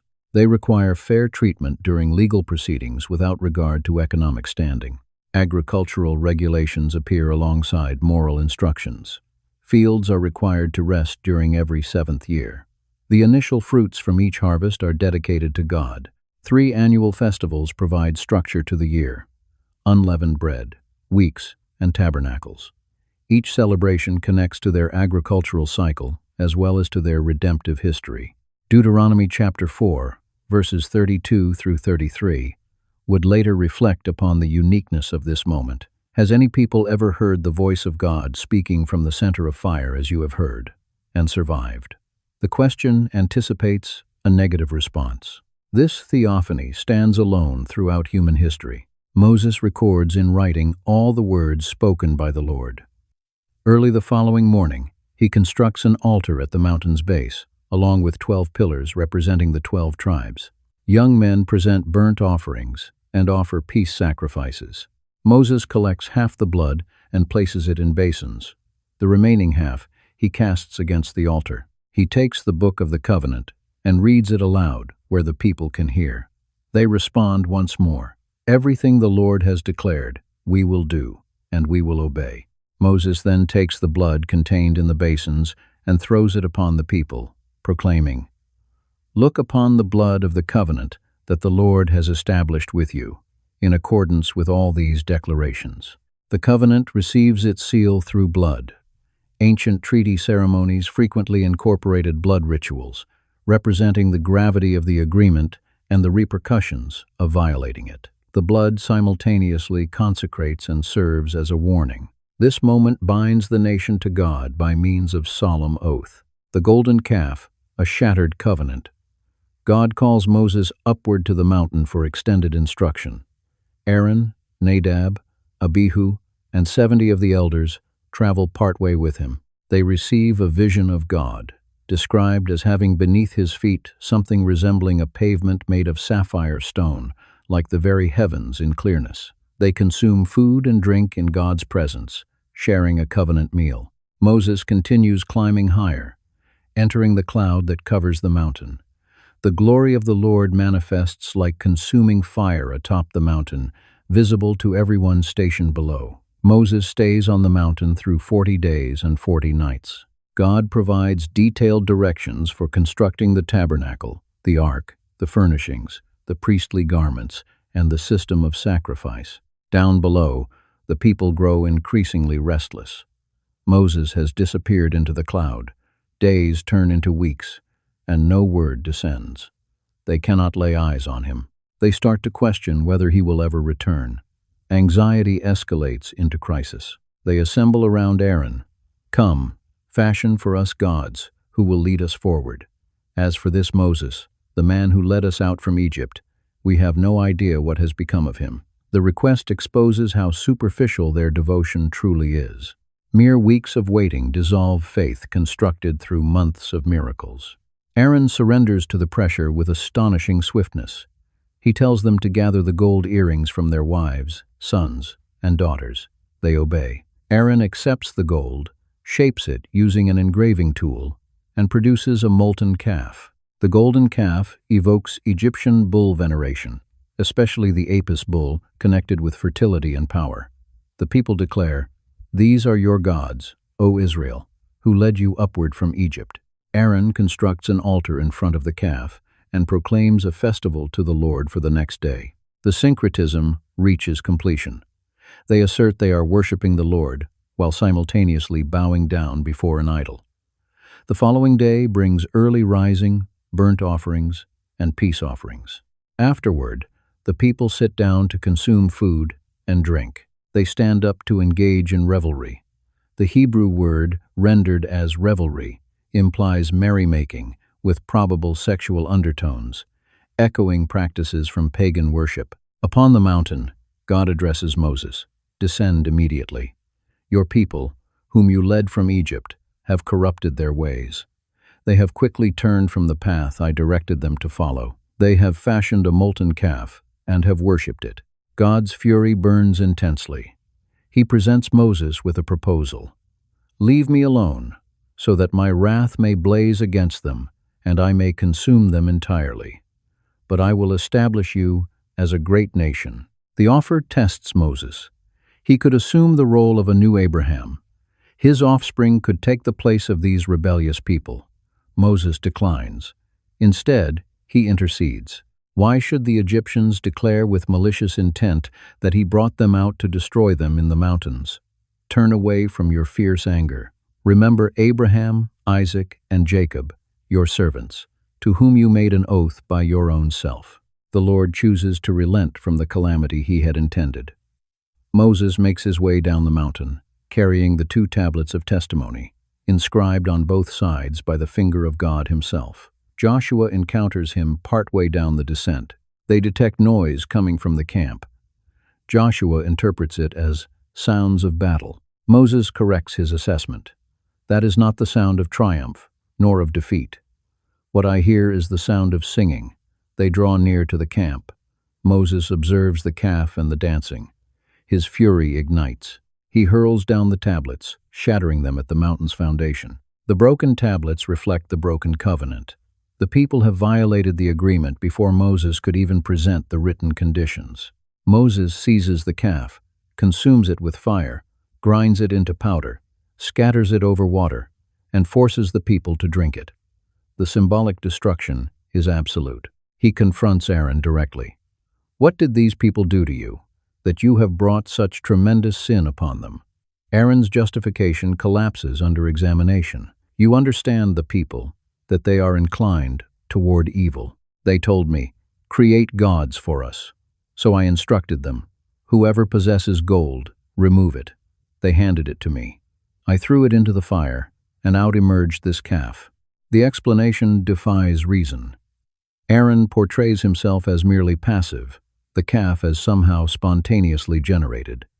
He diverts responsibility while confessing his central involvement. Leadership has failed at every level. Moses positions himself at the entrance to the camp. "Whoever stands with the Lord, come to me." The Levites gather around him. He issues them a severe command. "Each of you fasten a sword to your side. Move back and forth throughout the camp, and each of you kill his brother, his companion, his neighbor." The Levites carry out the order. Approximately 3,000 perish that day. The punishment arrives swiftly and with severity. The covenant contained consequences for breaking it. Those consequences now become reality. Moses informs the Levites that they have consecrated themselves for service to the Lord, even when it cost them son and brother. The following day, Moses speaks to the people. "You have committed a terrible sin, but now I will ascend to the Lord. Perhaps I can secure atonement for your wrongdoing." He climbs upward again, making his plea before God. These people have committed a grievous sin. They have made for themselves gods fashioned from gold. But now, if you will pardon their sin, but if not, I ask you to remove me from the book you have written. The intercession is remarkable. Moses offers his own existence, his eternal position, as a substitute. God refuses the exchange. "Whoever has committed sin against me, that person I will remove from my book. Now go. Lead the people to the destination I told you about. My angel will travel ahead of you. Yet when the day comes that I reckon with them, I will hold them accountable for their sin." The Lord sends a plague upon the people on account of the calf that Aaron had fashioned. The consequences extend beyond the immediate judgment. Trust has sustained damage. The relationship has been harmed. Restoration will demand time, ongoing intercession, and a second bestowal of the law on fresh tablets. The legacy of the lawgiver, vision of the promised land. Moses ascends the mountain once more. God instructs him to carve 2 stone tablets, identical to the first ones. God will inscribe upon them the same words that appeared on the initial tablets, which Moses broke. Moses rises early, gathers the 2 tablets, and climbs Mount Sinai as instructed. The Lord descends within the cloud and proclaims his name. The Lord God, compassionate and gracious, patient and abundant in steadfast love and faithfulness, maintaining steadfast love for thousands of generations, pardoning wickedness and transgression and sin, yet who will certainly not leave the guilty unpunished. This revelation concerning God's character becomes foundational. The attributes hold justice and mercy in balance.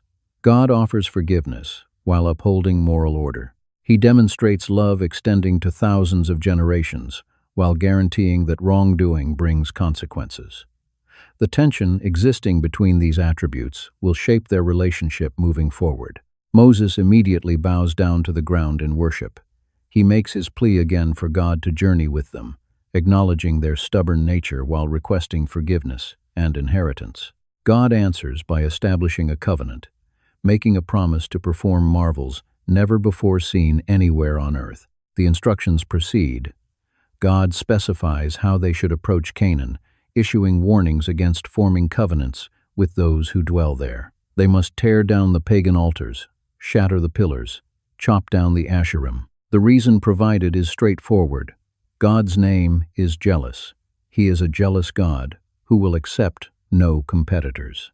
Moses remains upon the mountain another 40 days and nights. He consumes neither bread nor water. God inscribes on the tablets the words of the covenant, the 10 Commandments. When Moses comes down, his face shines with reflected glory. The people become afraid to draw near to him. He must cover his face with a veil, except when delivering God's words. Construction of the tabernacle commences according to the precise plans received on the mountain. The people contribute materials: gold, silver, bronze, dyed yarns, fine linen, goat hair, animal skins, acacia wood, oil, spices, and precious stones. Bezalel and Oholiab oversee the skilled craftsmen, filled with God's Spirit for artistic labor. The work moves forward. The ark receives its overlay of gold, its mercy seat featuring cherubim. The table designated for the bread of the presence takes form. The golden lampstand gets hammered from pure gold. The incense altar, the altar for burnt offering, the bronze basin, all emerge from capable hands, following divine specifications. The tabernacle itself rises with its frames, bars, pillars, and bases. The curtain dividing the holy place from the most holy place is woven with cherubim worked into its design. Every detail aligns with the pattern revealed on the mountain. The work reaches completion exactly as commanded. Moses inspects everything thoroughly. The people brought precisely what was required. Nothing is lacking. He pronounces a blessing upon them. On the first day of the first month during the second year, the tabernacle stands erected. Moses establishes the structure, positions the bases, inserts the frames, installs the bars, raises the pillars. He places the testimony inside the ark, positions the mercy seat on top, and brings the ark into the tabernacle. He arranges the bread, kindles the lamps, burns fragrant incense, and positions the altar. The cloud covers the tent of meeting. The glory of the Lord fills the tabernacle so thoroughly that Moses cannot step inside. The cloud becomes their compass. When it rises from the tabernacle, they embark on their journey. When it comes to rest, they establish camp. Fire manifests in the cloud during the night, visible to everyone. This rhythm continues throughout all their travels, a perpetual visible reminder of God's presence. The years within the wilderness unfold. The first generation that departed from Egypt gradually passes away. Their failure to trust when the spies returned from Canaan results in 40 years of wandering, 1 year corresponding to each day the spies explored the territory. Everyone 20 years of age and older at the time of the uprising will die in the wilderness. Only Caleb and Joshua, who placed their trust in God's promise, will set foot in Canaan. Moses guides them through these decades. He settles their conflicts, intercedes concerning their transgressions, and continues receiving instructions from God. His burden weighs heavily upon him. At one moment, feeling overwhelmed, he requests that God end his life, rather than allow him to continue bearing the people's weight alone. God responds by distributing the Spirit among 70 elders to assist with leadership responsibilities. Water from the rock at Meribah represents a pivotal moment. God directs Moses to speak to the rock. Instead, frustrated by the people's perpetual complaints, Moses strikes the rock twice, using his staff. Water pours forth abundantly, yet God issues judgment. Because Moses failed to trust him to reveal himself as holy before the people, Moses will not lead the congregation into the promised land. The sentence devastates Moses. All that he has endured, his constant intercession, the decades spent leading, and now he will perish before attaining the objective. Nevertheless, God's declaration stands firm. Disobedience carries consequences even for the most prominent leaders, perhaps especially for them, since their example influences so many. The wilderness years come to an end. The new generation stands positioned on the plains of Moab, across the Jordan from Jericho. Moses recognizes his time approaches. He delivers a sequence of farewell addresses, recorded in Deuteronomy. He recounts their history, reiterates the law, issues warnings regarding consequences for disobedience, and offers promises of blessings for faithfulness. He appoints Joshua as the one to succeed him, publicly commissioning him before the people. He writes down the law and entrusts it to the priests to position beside the ark. He teaches the people a song intended for remembrance after his departure, a song that will serve as testimony against them when they turn toward other gods. God summons Moses to Mount Nebo, to the summit of Pisgah, opposite Jericho. Moses ascends, his strength remaining undiminished despite his 120 years. Deuteronomy chapter 34, verse 7, notes that his eyesight was undimmed and his vigor had not faded. Age has not weakened him physically, yet God's decree must reach fulfillment. From the mountain's peak, God displays for him the promised land, Gilead extending as far as Dan, all of Naphtali, the territory of Ephraim and Manasseh, all Judah reaching to the western sea, the Negeb and the plain. The panorama spreads out before him, the inheritance his people will claim. This is the land I pledged to Abraham, Isaac, and Jacob.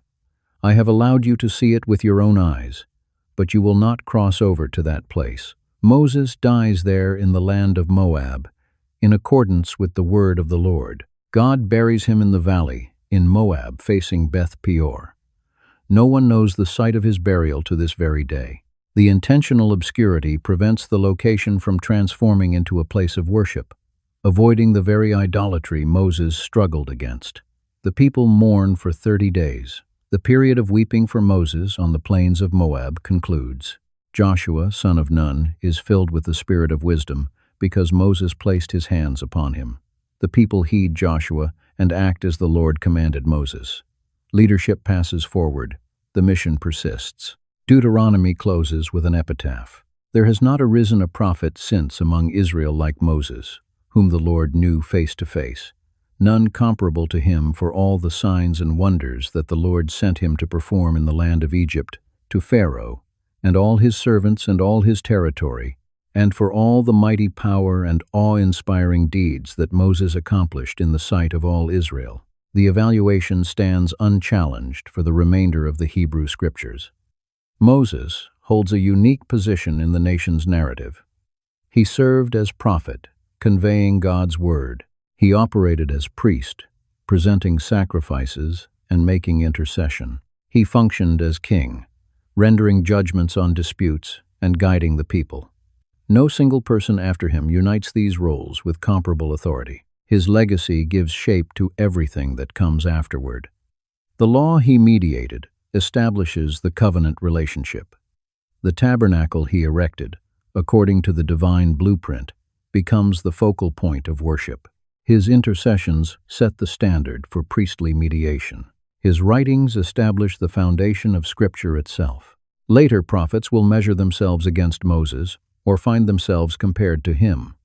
The prophet, like Moses, transforms into a messianic expectation rooted in Deuteronomy chapter 18, verse 15.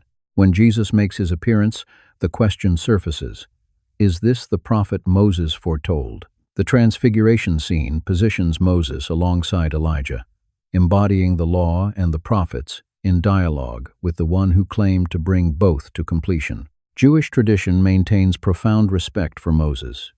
He is Moshe Rabbeinu, Moses, our teacher. The Torah itself frequently goes by the name the Torah of Moses. Rabbinic literature elaborates on his life, supplying details the biblical text leaves minimal. Certain traditions assert he authored the Pentateuch, including the record of his own death, documenting it through prophetic vision during his final moments. Critical scholarship beginning in the 18th century challenged Mosaic authorship of the Pentateuch, proposing instead multiple sources assembled over centuries. The documentary hypothesis suggested 4 primary sources, labeled J, E, D, and P, interwoven together by later editors. This perspective dominated academic biblical studies throughout much of the 20th century. More recent scholarship has grown progressively cautious regarding confidently dating and separating sources. Archaeological evidence from the Late Bronze Age, roughly 1550 to 1200 BCE, demonstrates that Egypt did in fact employ Semitic slaves for construction projects. The Merneptah stele from approximately 1210 BCE mentions a people identified as Israel in Canaan, offering extra-biblical evidence for their presence there by that period. The name Moses itself originates from Egyptian, related to the verb signifying to give birth or to draw out. Names such as Thutmose and Ahmose follow the identical pattern. This Egyptian etymology lends support to the biblical assertion of his Egyptian upbringing, as a purely Canaanite invention would more likely employ a Semitic name. The route of the Exodus continues to be debated. Traditional identification situates Mount Sinai at Jebel Musa in the southern Sinai Peninsula, although alternative proposals suggest locations in Midian or even northern Arabia. The precise crossing point of the sea likewise invites various theories. From the Bitter Lakes to the Gulf of Aqaba, what stands beyond dispute is the profound impact of the Exodus narrative on Jewish identity. Passover observance has persisted unbroken for over 3,000 years, annually reenacting the liberation from Egypt. The Sabbath principle embedded within the Ten Commandments shaped Western civilization's understanding of a weekly day designated for rest. The ethical monotheism founded at Sinai represents Moses's most lasting contribution. His character reveals itself through the narrative's transparent portrayal. He commits murder in anger. As a young man, he contends with God at the burning bush, offering excuses and begging for someone else to receive the assignment. He loses control of his temper at Meribah, striking the rock when instructed to speak. Yet he also displays remarkable courage, confronting Pharaoh repeatedly, extraordinary humility by accepting Jethro's counsel, and deep love for the people as he intercedes for them time and again despite their rebellion. Numbers chapter 12, verse 3, characterizes Moses as exceedingly meek, more so than anyone who existed on the face of the earth. The statement appears in a passage where Miriam and Aaron question his authority. The verse's placement implies not weakness but rather strength, held under control, willingness to allow God to defend him instead of defending himself. His relationship with God stands without parallel. Exodus chapter 33, verse 11, declares that the Lord would speak to Moses face to face, as one speaks to a friend. The closeness of this communication surpasses what any other biblical figure encounters. Even the restriction of not seeing God's face directly, only his back, emphasizes the intimacy of their interaction. The radiance of his face, following meetings with God, necessitating a veil to avoid frightening the people, symbolizes how nearness to holiness transforms an individual. Moses absorbed God's glory through extended exposure, becoming a living reflection of divine presence. His greatest achievement rests not in the spectacular miracles, although those certainly characterized his ministry. The authentic legacy involves transforming a diverse collection of escaped slaves into a nation possessing shared identity, unified law, and common purpose. He converted a crowd into a people, disorder into order, bondage into liberty. The bronze serpent incident during the wilderness wandering illustrates both his mediator role and the perpetual testing of faith. When venomous serpents strike the camp as judgment for wrongdoing, Moses intercedes yet again. God instructs him to fashion a bronze serpent and mount it on a pole. Anyone who has been bitten and looks at the bronze serpent survives. The object itself holds no power. Looking in obedience brings healing. The incident later becomes troublesome when the bronze serpent itself becomes an object of veneration, requiring King Hezekiah to destroy it centuries afterward. The rebellion of Korah, Dathan, and Abiram directly challenged Moses' leadership and Aaron's priesthood. 250 leaders joined the revolt, questioning why Moses and Aaron elevated themselves above the assembly. Moses called for a demonstration.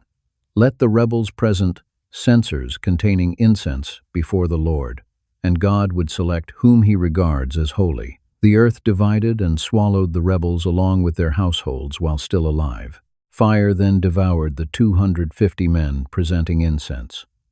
The dramatic judgment reinforced that Moses' authority originated from God, not from personal ambition. Throughout these challenges, Moses preserved his role not as independent ruler but as faithful servant of God's intentions. When presented the opportunity to begin anew with a nation descended from him alone, he refused, valuing the covenant promises to Abraham above personal gain. The blessing Moses pronounces upon the tribes prior to his death mirrors Jacob's blessings upon his sons generations before. Each tribe receives words particular to its character and destiny. Judah receives prominence. Joseph gains favor. Levi's priestly function is affirmed. Benjamin lives in safety. The blessings shape anticipations for centuries ahead. His death at 120 years, while still physically robust, suggests divine timing rather than natural deterioration. He fulfilled his purpose.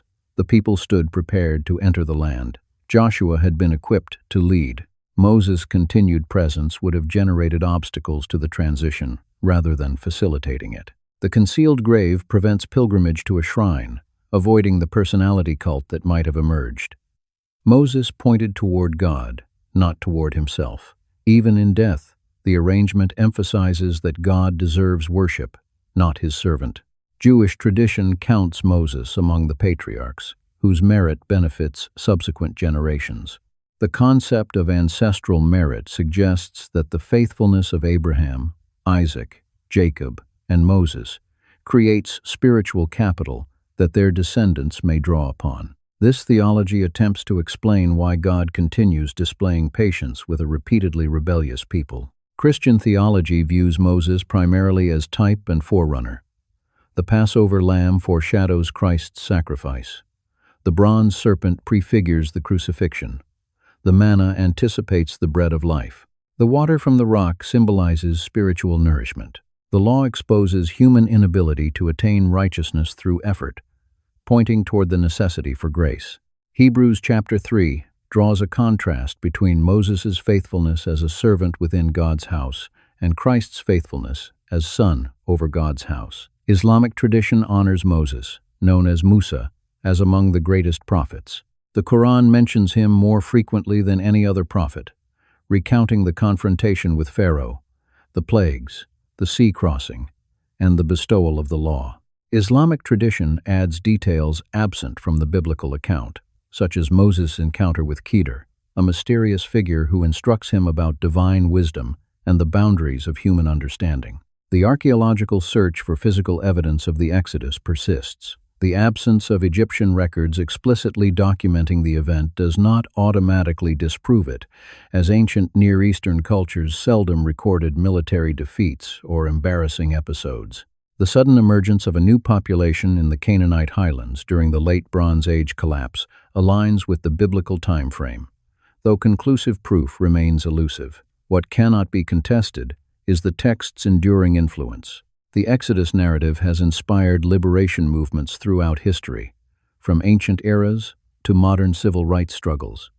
"Let my people go" echoes across centuries. Whenever oppressed populations seek freedom, the wilderness wandering supplies metaphors for spiritual journey and preparation. The giving of the law creates frameworks for justice and social order. Moses stands at the crossroads of history, theology, and national identity. Whether perceived as historical figure, literary creation, or theological symbol, his story continues shaping how millions comprehend God, freedom, law, and covenant. The man who commenced life in a basket on the Nile concluded it gazing at the promised land from a mountain summit, his life spanning from slavery to liberation, from exile to leadership, from murder to meekness. His final recorded words in Deuteronomy chapter 32 arrive in the form of a song, teaching the people that God alone is their rock, their fortress, and their deliverer. The closing chapters reveal him blessing, warning, and commissioning, utilizing his remaining strength to prepare the next generation for what awaits them. The epitaph proclaims, "No prophet like him arose again." Whether measured by closeness with God, by signs and wonders accomplished, by duration of leadership, or by enduring impact, Moses occupies a solitary summit in the biblical narrative. His life bridged Egypt and Canaan, slavery and freedom, a formless people and a covenanted nation. On Mount Nebo, Moses gazed across the Jordan Valley. The land promised to his forefathers stretched out before him. Somewhere within those hills and plains, his people would construct their future. Cities would ascend, kings would govern, prophets would speak, temples would rise and crumble. But throughout it all, they would remember the law transmitted through Moses, the covenant confirmed at Sinai, and the God who delivered them from Egypt with mighty hand and outstretched arm. The sunset cast elongated shadows across the mountains. Moses, servant of the Lord, prophet of the Most High, deliverer of the covenant people, closed his eyes on the land he would not enter. His assignment was fulfilled. The vision accomplished, the testimony secured. Somewhere in an unmarked grave in Moab, his body rests. But his legacy endures, eternal as the words he declared and the God he served.